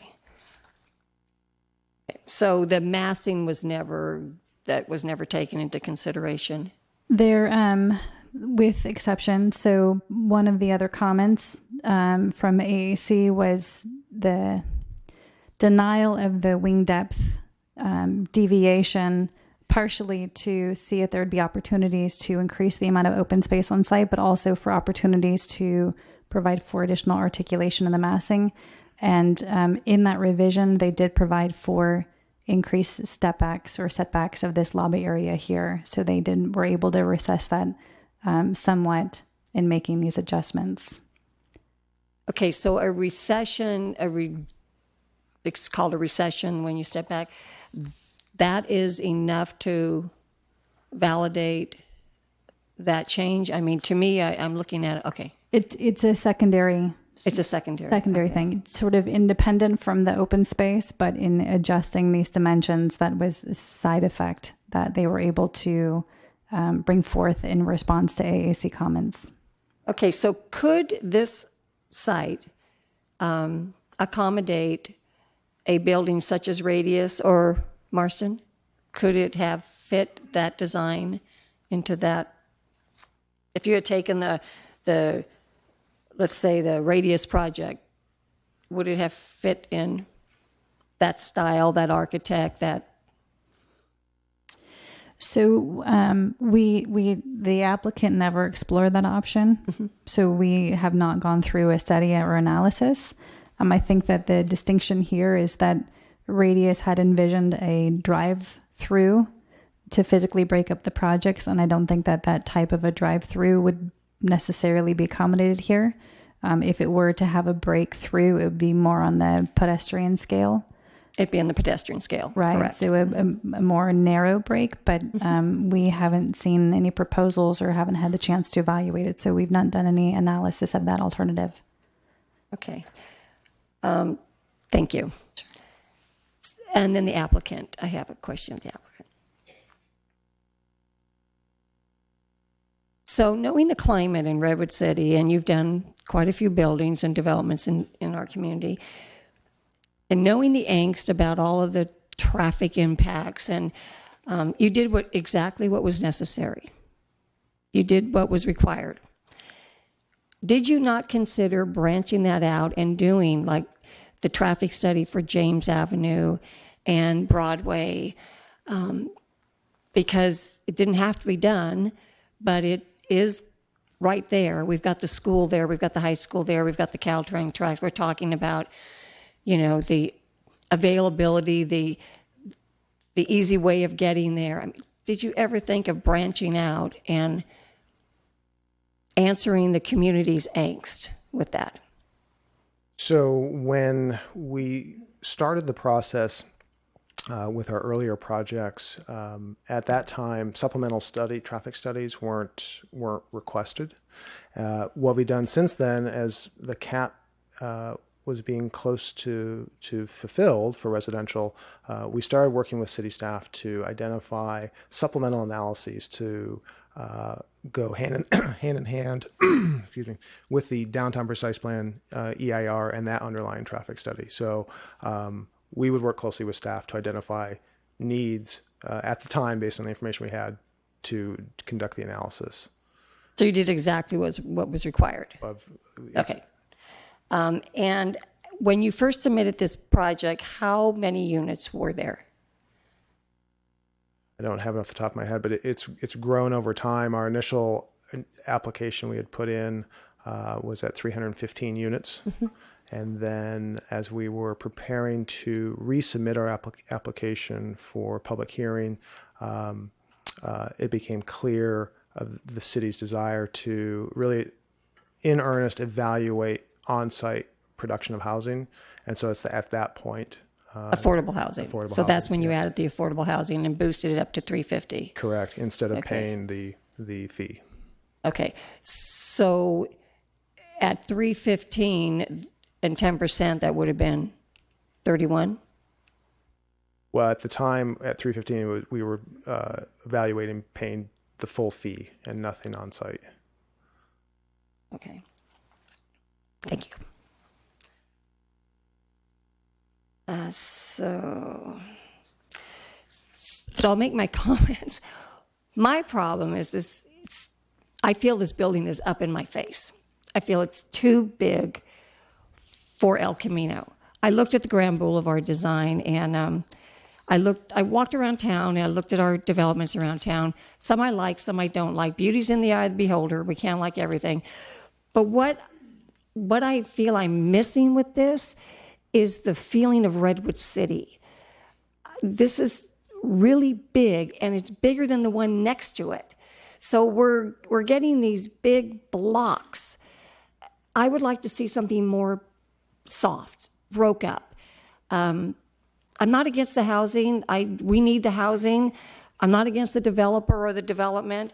I just think this design does not fit what I see as our Grand Boulevard and our design of our Grand Boulevard. And it was interesting to see the cover put on the screen and the developer relate to that, because if you look to the left of that, that is kind of what we envision, the stoops and the people walking and the interaction going on. I don't feel that with this at all. I like the fact that we have affordable housing. I love the fact that you want to put in for Habitat for Humanity. These are all things that make me want to sit back and, go, never mind, don't even make a comment, because these are important to our community. But this building doesn't do it for me. This development does not, for me, work on El Camino. I think there are opportunities for us to do better. I think the developer was given opportunities to do better. I played back the Planning Commission meetings. I read the staff reports. There were opportunities to change that and to incorporate some of the concerns that were going on in the community. You've been in our community a long time now. You know what's going on. And I love the fact that some of your buildings are almost full to capacity. I think that's kudos to you that you're doing something right. But at the same time, you heard the issues and still didn't address them. And that disappoints me because I think you can do better. I think we can do better. I think Redwood City deserves better. This is our time. We're close to you heard it tonight, we can only go up. We don't have the space to go out anymore. We can only go up. So we have to make every one of these ours, Redwood Cities, not, necessarily tomorrow. We build to sustain for tomorrow, but we have to build for what we like today too. And we're hearing this over and over from the community. We want more housing. We want you to build it. But wait, we also want a little control of what it looks like. And this, to me, is out of control. I'm not comfortable with this same size next to the same size. And actually, this one's bigger. I don't feel comfortable with it. I don't think the community feels comfortable with it. The people that spoke tonight spoke because we need housing. Yes. I will be the first one saying we need affordable housing. And if you make it smaller, we're going to lose some of that. And I know that. And we really can't afford to do that. But at the same time, we can't afford to keep building these monstrous buildings that the community is not happy with. They're pushing back on us. They're saying we don't want these great big buildings. Let's build something the community can fall in love with. They may not like the fact that we're taking all the space, but let's give them something that says Redwood City. This isn't it to me. Okay, real quick, we're about 45 minutes into our comments and we're halfway done. So if I can get a motion to extend to 11:30. If a motion is second to extend the meeting to 11:30, all those in favor say aye. Aye. Okay, Councilmember G. Thank you, Mayor Siebert. I'm just trying to organize my buckets here. So I want to just ask for some clarifications a little bit. So in the appeal, it was remarked that the project is underparked. Could someone clarify that, please? It was stated as such in the appeal. However, the project exceeds the minimum parking standards. So minimum parking is 389 spaces. They're providing 441. So they do exceed the minimum standards and they fall within the allowed maximum range. Thank you. And then as Councilmember Borgens sort of suggested, we've had several projects complete, whether it be Marston or Radius or Indigo. And we've heard a number of comments, at least the ones that I've heard, is that these are empty. Has somebody, do we know what kind of occupancy rate these projects have taken? I mean, they've got people in them, I believe. I don't have a formal analysis, but I do know that there have been recent counts, and I believe that they're not empty. So occupancy rates of 75% or more is generally what I've been hearing. I don't know if anyone has an update. They're generally all 95% or more occupied. The one exception to that is Indigo, which is still leasing up, but they're actually leasing up quicker than they thought they would. So they should be entirely leased up, within a few months. All right, Mr. Reckman, thank you. Could you just keep going? I'm going to follow up on the Indigo project specifically, and I believe I saw in the staff report this project is using unbundled parking, which is, we've had people from the Sierra Club saying that's the right way to go. So how's unbundled parking been working at Indigo? I mean, are people renting all those spaces, or is it empty? Is it halfway? Any anecdotal or any? There's some anecdotal just from speaking to the developer pretty early on. There were some people that were purchasing, especially some of the first people who were moving in, were purchasing parking along with their apartments. However, at the same time, they also saw people who either didn't own a car or worked in downtown Redwood City and already had a parking space where they were working. So it was a mixture of everything, but not everyone purchased a parking space or had a car that they kept on site. It'll be something interesting to kind of follow and see how that is actually going to be working in our city, given sort of the mode shifts that were alluded to. So one of the things when I did some homework beyond the downtown precise plan, I looked up the zoning on El Camino Real, and it's not any different than our major other roads, but it specifically identified mixed-use corridor, El Camino Real, and in the language of that zoning, it says it's the highest density zoning in the city with intent. How long were you able to go back? I asked this maybe earlier in the day to, what's the history behind it? Is that new? Is that something long-standing? Something been around for a while? So we have a slide. It's actually from our downtown precise plan that shows the pre-downtown precise plan heights, and these are some of the, you could see the heights here where the project site is, and I believe this is, so you can see the different heights around, and some of the larger heights were allowed along El Camino Real. So if I'm reading, and the colors on this screen are a little weird. Yeah, it's 75. Yeah, so 75 feet was the max height along El Camino, and then it was up to 100 feet on other areas of El Camino as you got closer to Broadway. But the intent was this was the highest density zoning on the east side of El Camino Real next to downtown. Correct. Okay. So just to kind of walk my way through this project conforms to zoning. I guess that's yes. a question. Yes, it complies with the downtown precise plan, which is the zoning district for downtown. Okay, so conforms to the general plan, complies with zoning.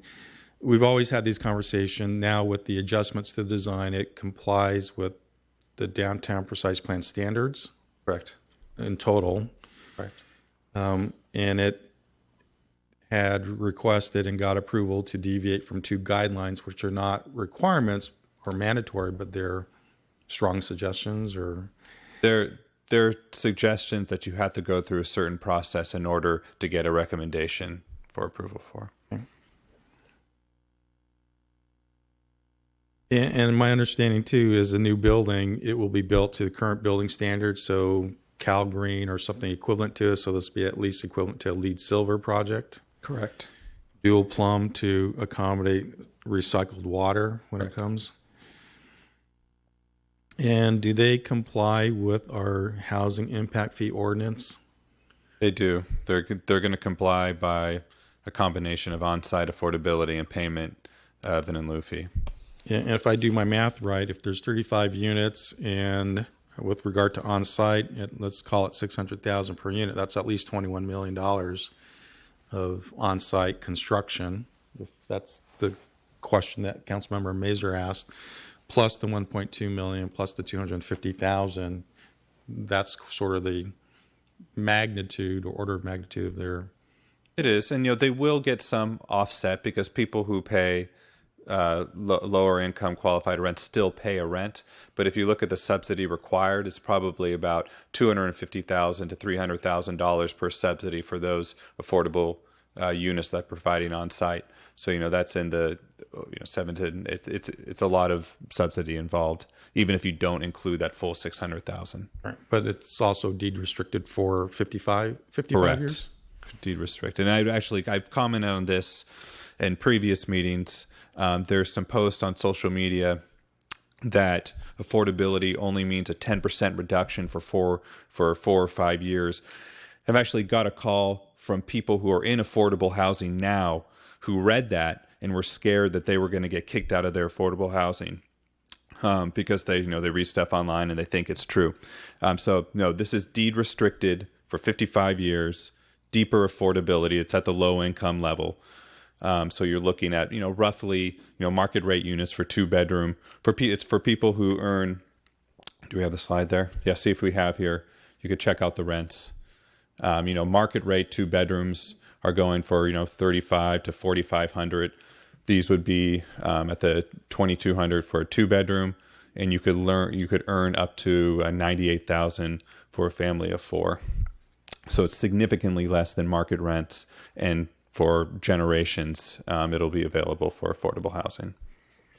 Very good. Thank you. Thank you for putting that slide up, because everyone just says we're making up these numbers, and when we say affordable housing, the city doesn't calculate the average median income. The county does, and HUD does, and they set these thresholds at 80%, 50%, 30%, as well as the 30% of their income goes to housing and rent.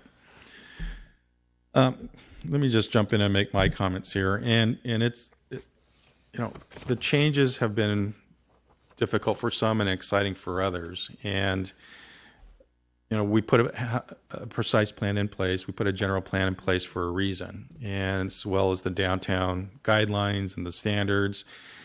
And it's just kind of serendipity, I guess, that between Friday and yesterday, all these reports came out about housing, whether it be the Bay Area Council on Friday with their poll, or the editorial in the Chronicle on Sunday.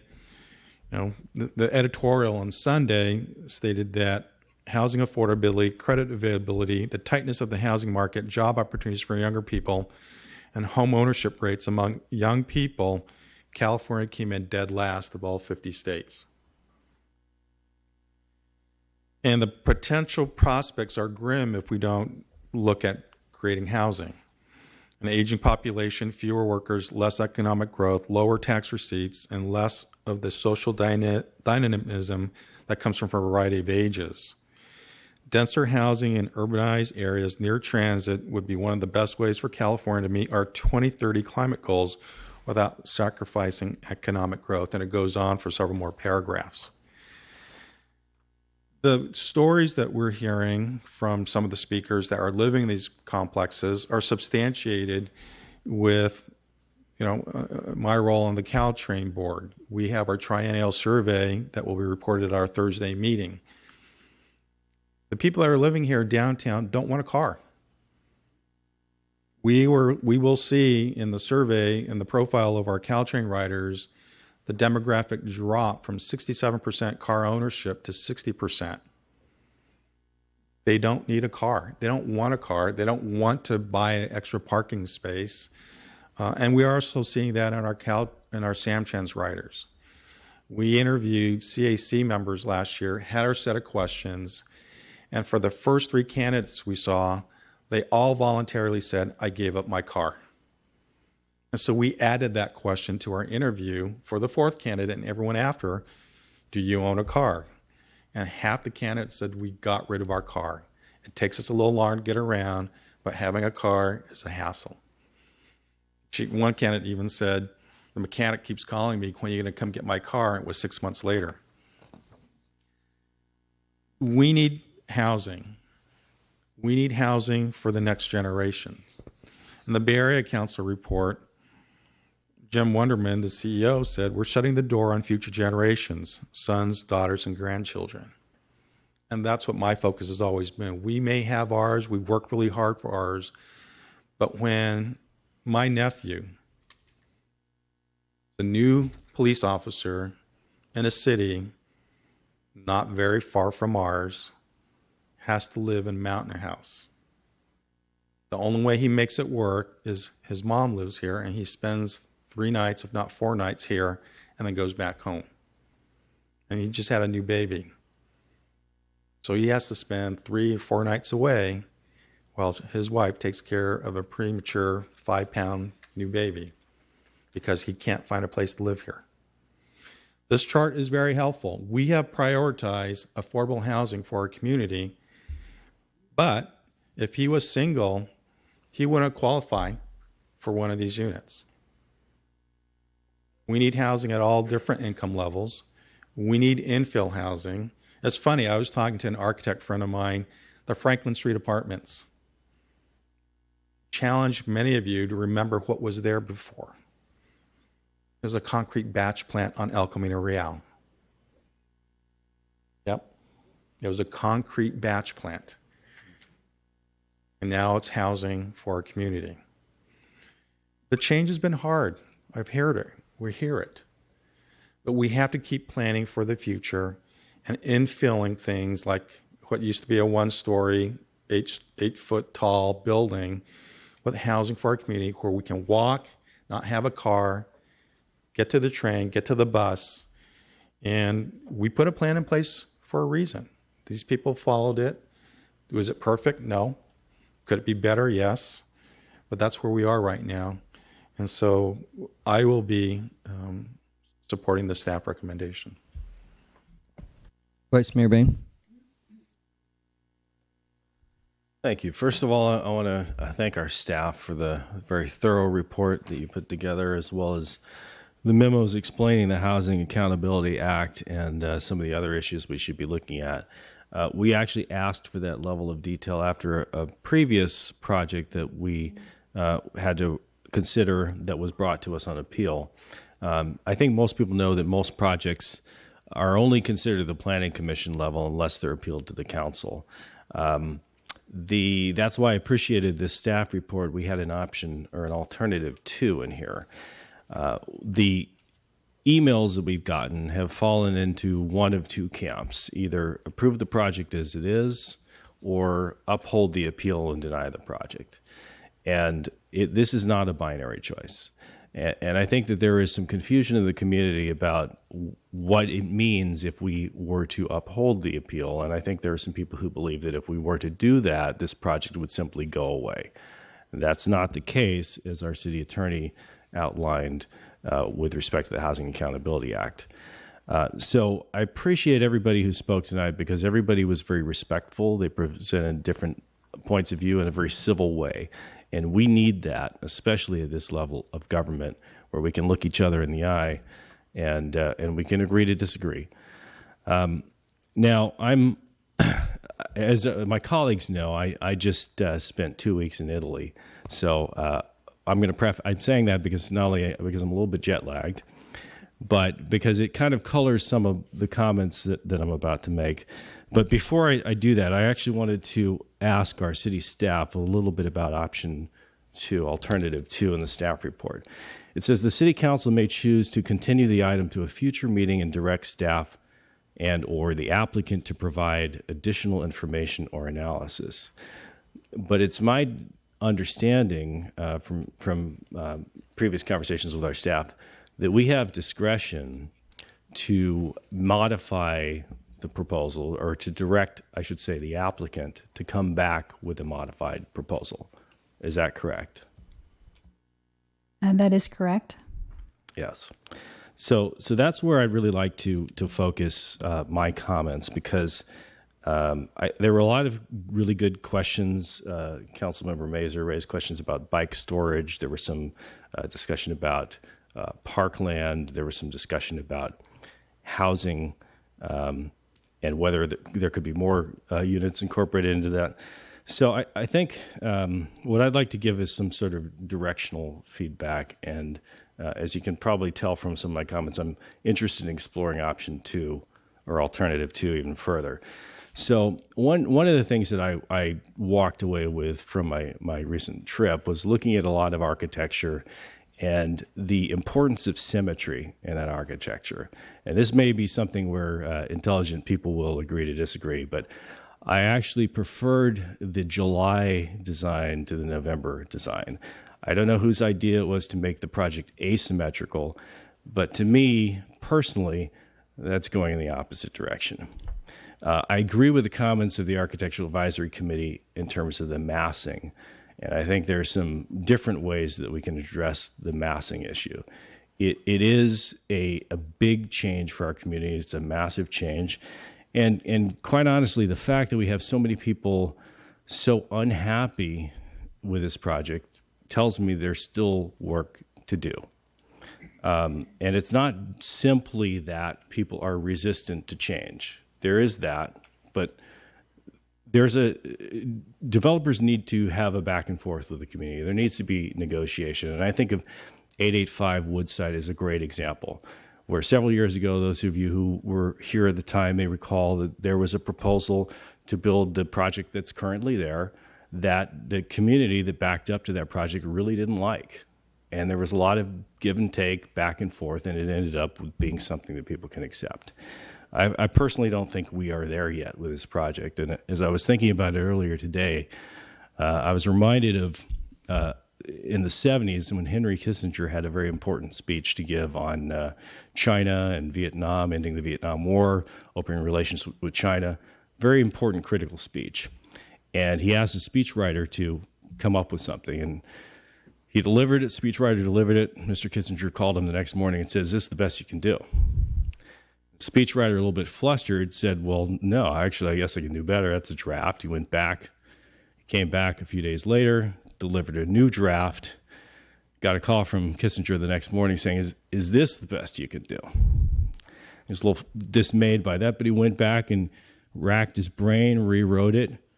This process continued a few more times, and then finally, when he got the call from Kissinger saying, "Is this the best you can do?" he said, "Yes, this is the best I can do." And Kissinger said, okay, now I'll read it. So that's where I feel like we're at with this project. I appreciate there's been some back and forth, but I don't think this is the best you can do. I think we can do better. I think we can deserve better. I think even as Commissioner Bondano suggested at the Planning Commission meeting, which I watched live, perhaps we look at the top floor or two being set back another 20 feet to make this look less like a gigantic monolithic structure, which, I'm just going to be candid about that, than it does now. I don't think the solution is asymmetrical architecture. And I think that by reducing that massing and taking a look at some of these other concerns and issues and requests that the council would like to see, I think we can get to a point where we'll have a project that will be more acceptable, more digestible to the community. Change is hard, but there are things that leaders and developers can work on together to make this easier for people to accept. So I would be in favor of exploring alternative 2, continuing this to a further date. I think if we were to choose something like 3 months, I think that would be plenty of time for the developer to take a look at some of those adjustments and come back to us. Okay, so all the comments? All right, I'll make some, I'm just going to go right into comments. I have some questions, but I know the answers to them, so I'm not going to, it's 11:10. First of all, to some of the design, I appreciate some of the comments that, Vice Mayor, that you made about the design. It's interesting. I love the asymmetrical. I like the way it's designed, and I think part of it is, for me, is it designed, and this is going to lead right into my comments, is it designed according to the standards that we, as Councilwoman Aguirre points out, with the exception of Councilwoman Mazur, provided to people, and it is. And I'm going to get back to that, because there was 2 issues that came before us tonight. One was CEQA, and one was the consistency. The appellants can raise virtually anything we've seen, a variety of appeals raised on a variety of issues. But tonight, somebody raised the issue of consistency and of the CEQA process. So I'm going to take consistency. It was designed. How many standards are there in the downtown precise plan? Standards. The number? Yeah, I know the 1,000 between both. I don't know. Okay, so it's 1,000 between both. Let's divide it in half, call it 500 each. I want to say 400 and something, but okay, well, let's go with 500 each. It's late. It offered no deviations from a standard, which we would expect. These are design standards, typically how things are designed. They've got some choices. They did that. It had 2 deviations from guidelines, which are actually meant to be kind of tweaked within the plan. That was some of the flexibility. I think I used the words flexible with the plan. So this plan has already gone through. So its consistency with the plan, with the downtown precise plan, to me, is unquestionable. I mean, let's go 2 out of 1,000. I mean, that's a really low number. That's in the point something percentage rates. If it's consistent with the downtown precise plan, then it's consistent with the general plan. And I've heard that raised in a number of issues tonight, and that is that the downtown precise plan is part of the general plan. So by nature of being consistent with the downtown precise plan, it's consistent with the general plan.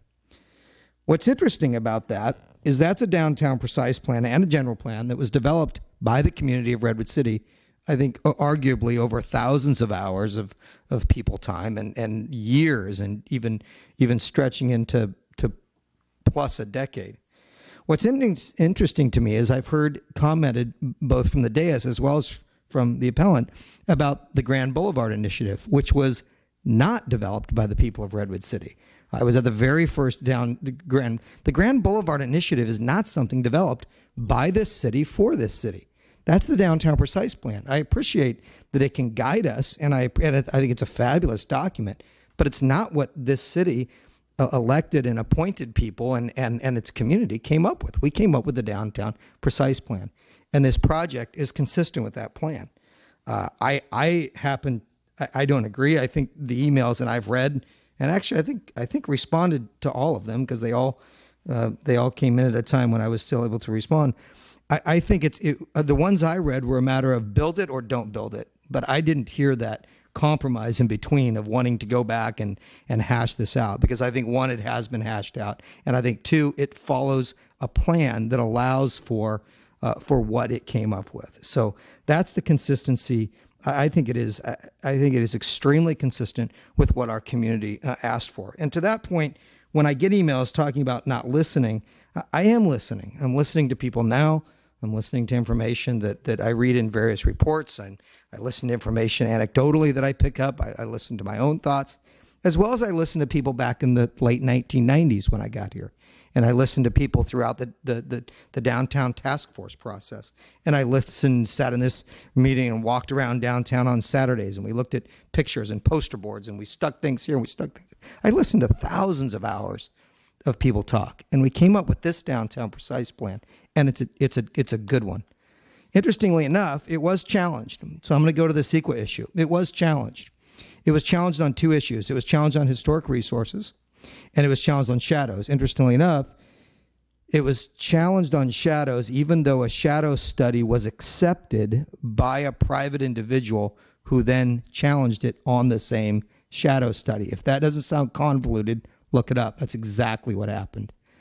So it was studied. It was challenged on shadows, and it was studied on historic resources. Those items were tweaked, fixed, and it was upheld without absolutely no further challenge. So I think consistency with its CEQA documents, that CEQA document covers this project. We know that. That's why we did that EIR, and it's consistent with CEQA. So again, on the appeal tonight, I look at this and I say it is fully consistent with the downtown precise plan. It is fully consistent with CEQA. It provides much needed housing. It provides much needed affordable housing. The one thing I couldn't find that it did, as I mentioned earlier, is that it doesn't make everyone happy. But I beg to disagree. I didn't see the emails as just tweak this or let's redesign it. I didn't get any of those emails. What I got was don't build it, build it. And in those choices, I say we need housing, we need affordable housing, and this is exactly what we ask people to do on the El Camino corridor. This is what we asked to be built. In fact, we put pictures of it on the front cover of the downtown precise plan. And we all said, we're not sure that'll ever get built, and I thought that'll never get built. But it is, and it's here. So I will support denying the appeal, because I think it's what our community in totality has asked us to do with the downtown precise plan. Yes. When you're finished. I'm done. I just have a question for the city attorney. So in the alternative to, if I'm remembering correctly, there's two areas that the council has discretion on in terms of this project, asking for modifications. And one of them is that we would ask it to be redesigned to meet the guidelines. And the other one is if we don't think this is neoclassical architectural style. Are there any other areas, given what Councilmember Bain just asked, like how broad is our discretion in this? Because that I thought that wasn't the direction that we got from you. I think that's correct in when you're considering whether to approve or deny a project. You can definitely ask the applicant to work with staff on any other points that you have an interest in them considering, and have them come back to you on to see if there's something that can be addressed that you have lingering concerns on as well, and so that they can take that back, consider it, and then come back to the council with what the staff and the developer think they can do. And then how would that impact our, I guess, requirements under the Housing Accountability Act, given that it's now a state law? Right. So again, when you're considering whether to approve or deny a project, you would need to look to the Housing Accountability Act and make sure that you can make those findings. So continuing this for further discussion is not the same thing as acting. You would be giving it another opportunity for review before acting. But if the council was interested in moving forward with either a denial or some type of decision that conditioned the project in a way that would reduce its density, then we would be asking for very specific facts to support the findings that are necessary under state law, which again are very stringent. Okay, so for example, if we asked for Councilmember Bain's suggestion, which was another additional setback that would reduce the density, which would then be an issue with the act, is that correct? Am I understanding it correctly? That could very well reduce the density, which would then be contrary to the Housing Accountability Act. It may be, and I don't know if staff has looked into it or if the applicant has looked into whether a redesign could keep that density. Well, probably not, because nobody's asked for it.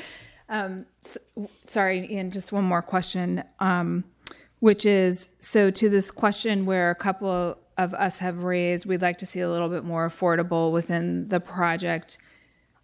Can that be addressed or not addressed? That is something you can ask the developer to consider, but it's not something that we can condition the project on or require. Okay, thank you very much. Vice Mayor Bain. Yeah, and to Councilmember Mazur's points, I was very specific not to ask the developer to reduce the density. I personally believe that there are ways to reduce the appearance of the massing without reducing density. And I actually did receive some emails along those lines saying if we can tweak the appearance, that it would be more acceptable to the community. I want to just very briefly make a couple of comments. So first of all, I appreciate that this is a neoclassical design. As many of you know, I think you've been to previous meetings and I've had conversations with you. I'm not a fan of contemporary architecture.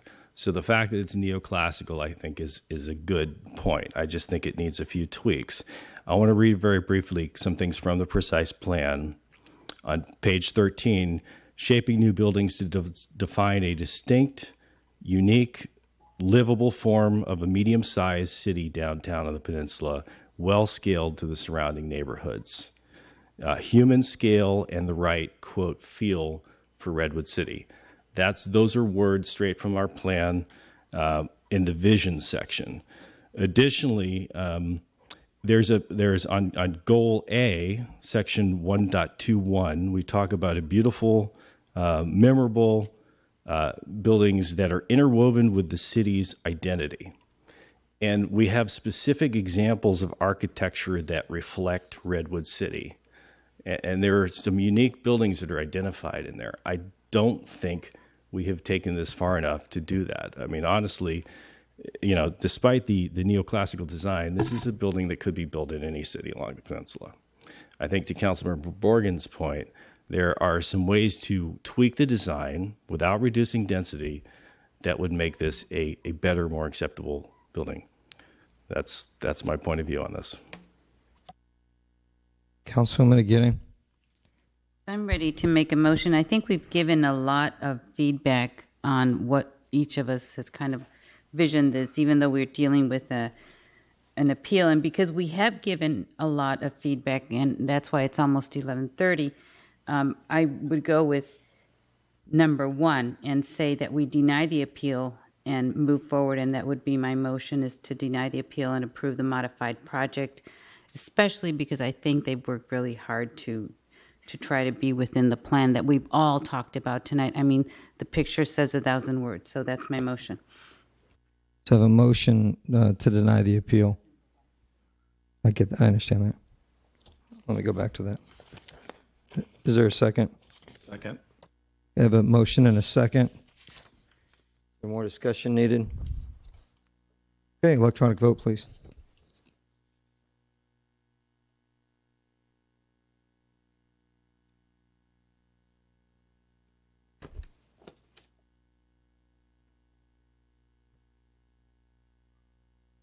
It's what? Got to abstain. Oh, you got it. Okay.